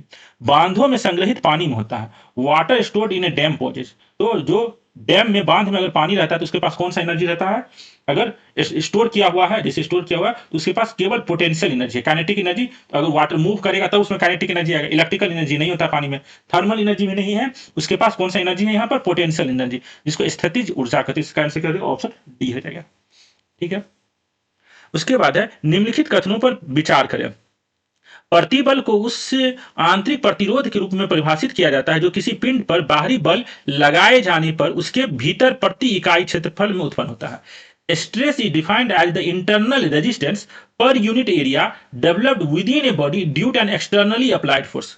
स्ट्रेस को कैसे डिफाइन करते हैं? जैसे तो किसी भी वस्तु है उस पर अगर हम एक्सटर्नली कोई फोर्स जनरेट करते हैं, उस एक्सटर्नल फोर्स के कारण जो इंटरनल फोर्स जनरेट होता है उससे आपको स्ट्रेस डिफाइन किया जाता है। Stress is defined as the internal resistance per unit area developed within a body due to externally applied force. तो इंटरनली अप्लाइड फोर्स जो जनरेट होता है इंटरनली, रेजिस्टेंस जो जनरेट होता है ड्यू टू एक्सटर्नल फोर्स, इसी से stress define कर देते हैं। तो पॉइंट सही है। Strain is a dimensionless quantity representing the deformation per unit original dimension. तो यह भी आपको सही है। स्ट्रेन जो है आपको एक डायमेंशनलेस क्वांटिटी है। यह क्या रिप्रेजेंट करता है? Deformation per unit original dimension. विकृति एक आयामहीन राशि है जो प्रति इकाई मूल आयामों में विरूपण को प्रतिनिधित्व करता है। तो यह भी आपको सही है। Second, for a given material the ratio of stress to strain is always constant regardless of magnitude of applied force। तो स्ट्रेस के कारण जो शेप चेंज होता है, तो स्ट्रेन जो आया है, जो शेप चेंज को स्ट्रेन से रिप्रेजेंट करे, यह हमेशा एक प्रोपोर्शनल होगा, यह गलत है। For a given material the ratio of stress to strain is always constant regardless of magnitude of applied force. This is wrong statement. यह कांस्टेंट कब होता है? टिल इलास्टिक लिमिट, उसके बाद यह कांस्टेंट नहीं होता। देखिए, the ratio of stress to strain is constant only within the elastic limit of material।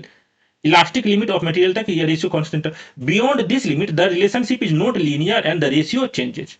तो यह भी the ratio of stress to strain को हम लोग क्या कहते हैं? यंग मॉडुलस भी कहते हैं। तो यंग मॉडुलस भी याद रखिएगा। यंग मॉडुलस भी आपको पूछा गया है एक बार इस क्वांटिटी के रूप में। तो यंग मॉडुलस क्या है? यंग मॉडुलस जो है ratio of stress to strain. तो यहाँ पर थर्ड जो है गलत है। ए और एक और दो सही, तो इसका आंसर क्या रहेगा? बी हो जाएगा। एक स्प्रिंग से जुड़ा हुआ द्रव्यमान ऊर्ध्वाधर दोलनों में गति कर रहा है। किस बिंदु पर उस द्रव्यमान की गतिज ऊर्जा अधिकतम होती है? A mass attach to a spring it set into vertical oscillation at which point is the kinetic energy of the mass maximum. तो काइनेटिक एनर्जी सबसे ज्यादा कहां पर होता है? तो मान लीजिए यहाँ पर यह कोई वस्तु है और यह आपको स्प्रिंग से जुड़ा हुआ। इस वस्तु का काइनेटिक एनर्जी सबसे ज्यादा कहां होगा? जब इक्विलिब्रियम में होता है। जब यह वस्तु यहां पर होगा या यहां पर होगा तो इसके पास यहां पर तो काइनेटिक एनर्जी जीरो हो जाता है, फिर इसलिए लौट के आता है। तो इक्विलिब्रियम पोजीशन में इसका काइनेटिक एनर्जी मैक्सिमम होता है, पोटेंशियल एनर्जी जो है वो जीरो होता है। तो यहां पर क्या है? Eight which point is the kinetic energy of mass maximum at the top most point at the mean equilibrium position. ये जो मीन पोजीशन है यहाँ पर, इसके पास सारा एनर्जी काइनेटिक एनर्जी में के रूप में रहेगा। यहाँ पर जो आ जाएगा तो यहाँ पर मैक्सिमम पोटेंशियल एनर्जी रहेगा, काइनेटिक एनर्जी जीरो हो जाएगा, और इस बीच में एनर्जी काइनेटिक और पोटेंशियल दोनों का मिक्सचर रहेगा। इसका आंसर क्या रहेगा? औसत संतुलन स्थिति पर। ठीक है, समझ में थोड़ा सा आया होगा। तो इसका आंसर बी जो है, बी था ना? ठीक है। उसके बाद which of the following are example of bio fertilizers. तो बायो फर्टिलाइजर्स का कौन सा एग्जांपल है? निम्नलिखित में से कौन जैव उर्वरक का उदाहरण है? तो राइजोबियम, एजेटोबैक्टर, माइक्रोरिजिया, उसके बाद ब्लू ग्रीन एल्गी, ये सब जो है आपको बायो फर्टिलाइजर का एग्जांपल है जो आपको याद रखना होगा। तो इसका आंसर क्या आ जाएगा? डी। उसके बाद हाल ही में किस देश ने डेंगू चीन सक्रिय डेंगू वैक्सीन TAK 003 विकसित किया था? ये जापान ने किया। Recently which country has developed TAK 003 A live attenuated dengue vaccine. Live attenuated dengue vaccine किसने बनाया? तो जापान ने बनाया है। तो राइजोबियम जो है यह क्या है? Symbiotic nitrogen fixing bacteria that forms nodules on legume roots fixing atmospheric nitrogen for the plant. तो राइजोबियम क्या है? एक सिम्बियोटिक रिलेशनशिप है। ये जो है नाइट्रोजन फिक्सिंग बैक्टीरिया का जो दाल वाला पौधा होता है, दाल वाले पौधे में यह नाइट्रोजन फिक्सिंग बैक्टीरिया होता है। तो राइजोबियम। एजोटोबैक्टर क्या है? Free living nitrogen fixing bacteria. तो एजोटोबैक्टर भी एक फ्री लिविंग नाइट्रोजन बैक्टीरिया है जो अकेले रहता है। राइजोबियम जो है आपको दाल वाले पौधे के साथ रहता है। एजोटोबैक्टर फ्री अकेले रहता है। That enrich soil nitrogen content. ये एजोटोबैक्टर क्या करता है? आपको मिट्टी में नाइट्रोजन के कंटेंट को और इंप्रूव करता है। माइक्रोरिजा जो है fungal bio fertilizer that enhance nutrient and water observation by plant through symbiotic association with roots. तो माइक्रोरिजा का काम क्या है? ये फंगल बायो फर्टिलाइजर है।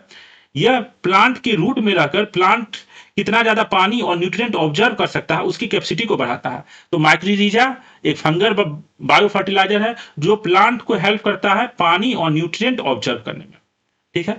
और ब्लू ग्रीन एल्गी जो क्या करता है? तो साइनोबैक्टीरिया, ब्लू ग्रीन एल्गी एक cyanobacteria that fixed atmospheric nitrogen and improves soil fertility specially in rice field. तो चावल के फील्ड में, चावल के खेत में यह ब्लू ग्रीन एल्गी एटमॉस्फेयर के नाइट्रोजन को एब्जॉर्ब करके मिट्टी को इंप्रूव करता है जिससे उस मिट्टी में चावल और अच्छी तरीके से उपज होता है। तो यह याद रखिएगा, ब्लू ग्रीन एल्गी जो है फर्टिलाइजर की तरह काम करता है। माइक्रोरिजा भी आपको फर्टिलाइजर है। एजिटोबैक्टर भी फर्टिलाइजर है। राइजोबियम भी एक फर्टिलाइजर है। तो यह आपको याद रखना। Example of fertilizer rhizobium, azotobacter, mycorrhiza, blue green algae. अब ये देखते हैं ये टैक 003 डेंगू के बारे में। तो Osaka based Takeda pharmaceutical company limited, तो टाकीडा जापान का कंपनी है जिसने यह टैक 003 जो डेंगू का वैक्सीन है उसको बनाया है। तो यहाँ पे देखिए global value based R&D driven bio pharmaceutical leader headquarter Japan committed to discover, अलग अलग बातें इतना ज्यादा हमको याद नहीं रखना है एग्जाम पर्पस के लिए। तो यह जानना है जो टैक जो है लाइव वैक्सीन डेंगू का जो वैक्सीन है किसके द्वारा बनाया गया, टाकीडा नामक कंपनी जो जापान की कंपनी है, टाकीडा नामक कंपनी जो जापान की कंपनी है जिसने डेंगू का वैक्सीन बनाया है, जिस डेंगू के वैक्सीन का नाम है टैक 003। ठीक है, उसके बाद निम्नलिखित में से किस भौतिक राशि की बीमाएं कार्य के समान है, which of the following physical quantities has the same dimension as work. तो वर्क का जो डायमेंशन है, तो वर्क और एनर्जी का डायमेंशन जो है आपको सेम है। इसका यूनिट क्या है, ऐसा यूनिट तो जूल है। पावर का यूनिट क्या है, वाट है। फोर्स का तो न्यूटन है। तो यहां पर वर्क के समान किसका यूनिट है, तो एनर्जी का है। तो इसका आंसर क्या हो जाएगा, ऊर्जा, बी। उसके बाद निम्नलिखित में से कौन सा कथन अनुप्रस्थ तरंगों को अनुदैर्ध्य तरंगों से सटीक रूप से पृथक करता है, which of the following statement correctly distinguishes transverse wave from longitudinal wave. तो ट्रांसवर्स वेव और लॉन्गिट्यूडिनल वेव का डिफरेंस पूछ रहा है। तो transverse wave can travel through solid only while longitudinal wave travel only in a liquid. तो देखिए transverse wave जो है सॉलिड लिक्विड में मूव करता है, गैस में in general transverse wave move नहीं करता है। कुछ एक्सेप्शन है, लेकिन ट्रांसवर्स वेव सॉलिड और लिक्विड में मूव करता है। Longitudinal wave solid liquid gas तीनों में मूव करता है। तो लॉन्गिट्यूडिनल वेव जो है ओनली लिक्विड गलत है, तो पहला ऑप्शन गलत है। उसका transverse wave particle motion in parallel to wave propagation, in longitudinal wave it is perpendicular. तो उल्टा है, ट्रांसवर्स वेव में जो पार्टिकल का मोशन होता है वो परपेंडिकुलर होता है, हाँ मीडियम से परपेंडिकुलर टू द मीडियम होता है, लॉन्गिट्यूडिनल वेव में पैरेलल होता है। तो यह भी ऑप्शन गलत है। In transverse wave particle motion is perpendicular to the wave propagation, particle motion is perpendicular to the wave motion, in longitudinal wave it is parallel. तो ये पॉइंट सही है। जो ट्रांसवर्स वेव जो है इसमें पार्टिकल का motion perpendicular to the wave propagation होता है and in longitudinal wave it is parallel. तो ऑप्शन सी सही है। Both type of wave require a vacuum to propagate, vacuum नहीं, इन जनरल वैक्यूम में ये प्रोपगेट नहीं करते हैं। यहाँ पे आंसर क्या आ जाएगा, इसका ऑप्शन सी हो जाएगा, लॉन्गिट्यूडिनल वेव और ट्रांसवर्स वेव का। तो देखिए पावर क्या होता है, the rate at which work is done और energy is transfer per unit time. तो इसका ऐसा यूनिट क्या है, watt. Energy the capacity to do work done by force acting over a distance. तो इसका ऐसा यूनिट क्या है, जूल, और वर्क का भी ऐसा यूनिट क्या है, जूल। तो एनर्जी और वर्क का ऐसा यूनिट सेम ही होता है। फोर्स का न्यूटन और प्रेशर का जो ऐसा यूनिट है पास्कल। यह भी याद रखिएगा, पूछ लेता है बीपीएससी, इस टाइप का भी क्वेश्चन कई बार पूछा गया, प्रेशर फोर्स पास्कल का। ठीक है, ट्रांसवर्स और लॉन्गिट्यूडिनल वेव का भी थोड़ा सा आपको डिफरेंस बता ही दिए हैं। देखिए transfer can travel through solid और लिक्विड सर्फेसेज, गैस से ट्रांसवर्स वेव इन जनरल नहीं होता, लेकिन एक एक्सेप्शन है लाइट, लाइट ट्रांसवर्स वेव है, लेकिन यह आपको सॉलिड लिक्विड गैस या वैक्यूम, इसको मीडियम की तो जरूरत भी नहीं पड़ता लाइट को। तो electromagnetic transverse wave can travel in vacuum, longitudinal wave can travel through solid liquid and gas, sound wave P wave. जैसे भी आप अगर हमारे सामने बैठे होते तो हमारे जो आवाज जो एक साउंड वेव है, साउंड वेव जो एक ट्रांसवर्स वेव है वो गैस से भी प्रोपगेट होता है, सॉलिड लिक्विड से तो होता ही है। तो यह ठीक है। अगला क्वेश्चन देखते हैं, निम्नलिखित में से कौन सा पदार्थ बाह्य चुंबकीय क्षेत्र हटाए जाने के बाद भी अपनी चुंबकीय गुणधर्म को बनाए रखता है, which of the following materials retains magnetic properties even after external magnetic field is removed. तो यह कौन सा होगा, आपको फेरोमैग्नेटिक। यह जो है आपको फेरोमैग्नेटिक जो है यह क्या करता है, आपको material retains magnetic properties even after external magnetic field is removed. तो यह है फेरोमैग्नेटिक। एंटी फेरोमैग्नेटिक अभी हम लोगों ने देखा था, क्रोमियम बताए थे, जो यह जो मैग्नेटिक फील्ड में है उस मैग्नेटिक फील्ड को भी कैंसिल करने का कोशिश करता है। तो यह याद रखिएगा, फेरोमैग्नेटिक। उसके बाद a mirage is formed due to the formation of. तो मिराज जो हम लोग को दिखता है, कभी हाईवे पर गाड़ी चलाइएगा तो आपको दूर से दिखाई देगा जो कहीं पानी है, जो एक मिराज है, मृग तृष्णा है। तो यह क्यों दिखाई देता है, तो reflection of light due to temperature gradient, reflection of light from a hot surface, scattering of light in atmosphere, dispersion of light, reflection of light due to temperature gradient in the air. तो mirage occurs when light rays bend due to the temperature gradient in the atmosphere. Air near the ground is hot, causing light to reflect upward, making distant objects appear as if they are reflected on the ground, often resembling water. तो मिराज मृग तृष्णा जो है आपको highway पर अगर आप speed में गाड़ी चलाइए तो आपको पानी जैसा लगेगा रोड पे, जब वहां पर जाएगा तो कुछ भी नहीं रहता, सूखा रहता। तो यह जो है इसका एग्जाम्पल क्या है, ये क्यों होता है, तो reflection of light due to temperature gradient. और फेरोमैग्नेटिक, एक बार फिर से बता देते हैं, ferromagnetic materials retain magnetic properties even after the external magnetic field is removed, due to this is due to alignment of their magnetic domain which remains even after the field is gone, making them capable of becoming permanent magnet. Diamagnetic and paramagnetic material do not retain magnetism once the external field is removed। तो diamagnetic और paramagnetic जो है, जैसे paramagnetic का example अभी हमने बताया था अल्युमिनियम है, डायमैग्नेटिक का एग्जांपल अभी आपको क्या बताए थे, एक बार कमेंट करके आप लोग बताइएगा, ठीक है। Anti ferromagnetic materials also do not exhibit permanent magnetism. तो फेरोमैग्नेटिक जो है ये परमानेंट मैग्नेटिज्म शो करता है। उसके बाद ऑप्टिकल फाइबर, ऑप्टिकल फाइबर जो है किस सिद्धांत पर कार्य करता है, तो ऑप्टिकल फाइबर जो है टोटल इंटरनल रिफ्लेक्शन के सिद्धांत पर काम करता है। तो ऑप्टिकल फाइबर में हम लोग लाइट के हेल्प से कम्युनिकेशन स्टैब्लिश करते हैं। तो लाइट जो प्रोपगेट करता है ऑप्टिकल फाइबर में, वह आपको टोटल इंटरनल रिफ्लेक्शन के सिद्धांत पर काम करता है। तो इस पूर्ण आंतरिक परावर्तन इसका आंसर हो जाएगा। उसके बाद है, जब श्वेत प्रकाश प्रिज्म से होकर गुजरता है तो वह अपने घटक रंगों में विभाजित हो जाता है। यह विक्षेपण किस कारण होता है? When white light passes through a prism, it gets dispersed into its component color. This dispersion occur due to refraction। तो जो मान लीजिए ये आपका कोई प्रिज्म है, इससे अगर व्हाइट लाइट को पास करते हैं तो व्हाइट लाइट क्या होता है, अपने अलग अलग कलर में ये डिवाइड हो जाता है। तो यह जो डिवीजन हो रहा है लाइट का, क्योंकि ये लाइट रे जो white light is a mixture of different wavelength wave. White light क्या है, मिक्सचर है किसका, डिफरेंट वेव का, जिस वेव का अलग अलग फ्रीक्वेंसी है। तो अलग अलग फ्रीक्वेंसी के वेव का व्हाइट लाइट मिक्सचर है। तो यह जो है अलग अलग वेव लेंथ वाला जो वेव है, यह आपको प्रिज्म में अलग अलग एंगल पर रिफ्लेक्ट होता है, जो हमको प्रिज्म के बाद दिखता है, जिसको लोग विबग्योर भी कहते हैं। तो ये रिफ्लेक्शन ऑफ लाइट। तो जब श्वेत प्रकाश प्रिज्म से होकर गुजरता है तो अपने घटक रंगों में विभाजित हो जाता है। यह विक्षेपण किसके कारण होता है, तो अपवर्तन, जिसको रिफ्लेक्शन कहते हैं।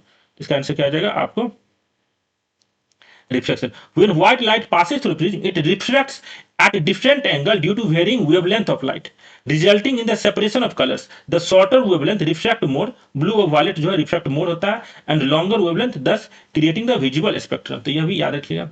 उसके बाद है, सूची 1 को सूची 2 से मिलाइए। तो लंबाई का ऐसा यूनिट तो सबको बच्चों को मालूम होता है, जो मीटर होता है लंबाई का। लेंथ का क्या है, तो मीटर है। मास का ऐसा यूनिट क्या होता है, तो मास का ऐसा यूनिट जो है आपको किलोग्राम होता है। मास का ऐसा यूनिट क्या है, तो किलोग्राम है। उसके बाद स्पीड का जो है आपको मीटर पर सेकेंड है, और एक्सीलरेशन का मीटर पर सेकेंड स्क्वायर है। तो ये सबसे आसान क्वेश्चन अभी तक का है। तो इसका क्या हो जाएगा, लेंथ का 3, तो मास का 1, और एक्सीलरेशन का 4, और स्पीड का 2। तो इसका आंसर क्या हो जाएगा, ठीक है। उसके बाद राष्ट्रीय क्वांटम मिशन के संदर्भ में निम्नलिखित कथनों पर विचार करें। यह मिशन 2023 से 2031 की अवधि के लिए निर्धारित है। यह पॉइंट आपको सही है, राष्ट्रीय क्वांटम मिशन। इसे इलेक्ट्रॉनिक्स और सूचना प्रौद्योगिकी मंत्रालय द्वारा लागू किया गया है। यह पॉइंट गलत है। यह परमाणु प्रणालियों में उच्च संवेदनशीलता वाली मैग्नेटोमीटर विकसित करने पर केंद्रित होगा। तो यह पॉइंट सही है। Consider the following statement regarding the national quantum mission. This mission is scheduled for the time frame from 2023 to 2031। तो यह पॉइंट आपको सही है। It will be implemented by ministry of electronics and information technology, तो नहीं है। It will focus on the developing magnetometers with high sensitivity in the atomic system।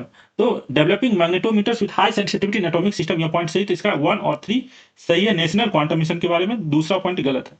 तो इसका आंसर क्या आ जाएगा, 1 और 3 सही है। तो आंसर क्या आ जाएगा, ऑप्शन सी हो जाएगा। देखिए national quantum mission, national quantum mission आपको यूनियन कैबिनेट नेशनल 2023 में यह स्टार्ट किया गया है।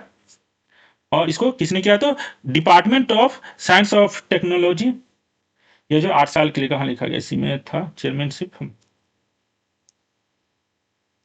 देखिए 2023-24 से 2030-31, तो यह जो है आपको 8 साल के लिए यह है। इसका फोकस क्या है, नेशनल क्वांटम मिशन क्यों बनाया गया, तो national quantum mission will focus on developing magnetometers with high sensitivity in atomic system and atomic clock. तो एटॉमिक क्लॉक, एटॉमिक सिस्टम बनाने में जो मैग्नेटोमीटर्स का यूज है, उसके लिए आपको नेशनल क्वांटम मिशन फोकस कर रहा है। तो ये याद रखिएगा, नेशनल क्वांटम। तो it will be implemented by ministry of science and technology.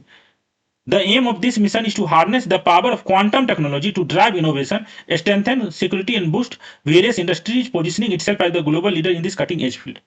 तो यह भी आपको समझ में आ गया होगा। ये नेशनल क्वांटम मिशन जो 8 साल के लिए किया गया है। तो यहाँ पर अभी जो है हम लोग 70 तक क्वेश्चन को डिस्कशन किए हैं। उम्मीद है यह डिस्कशन आपको यूजफुल लग रहा होगा आगामी बीपीएससी एग्जाम के लिए। इतना डिस्कशन से आपको समझ में आ रहा होगा। तो अभी रिसेंट में साइंस एंड टेक्नोलॉजी के फील्ड में क्या क्या डेवलपमेंट हुआ है अक्रॉस द ग्लोब।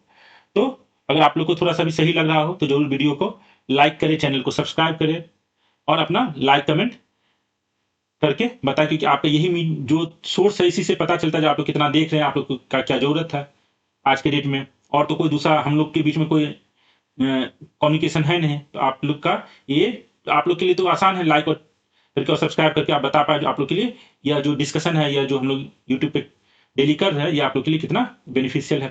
ठीक है, थैंक यू। मिलते हैं कल इसी टेस्ट पेपर के बचे हुए क्वेश्चन को डिस्कस करने के लिए। Thank you.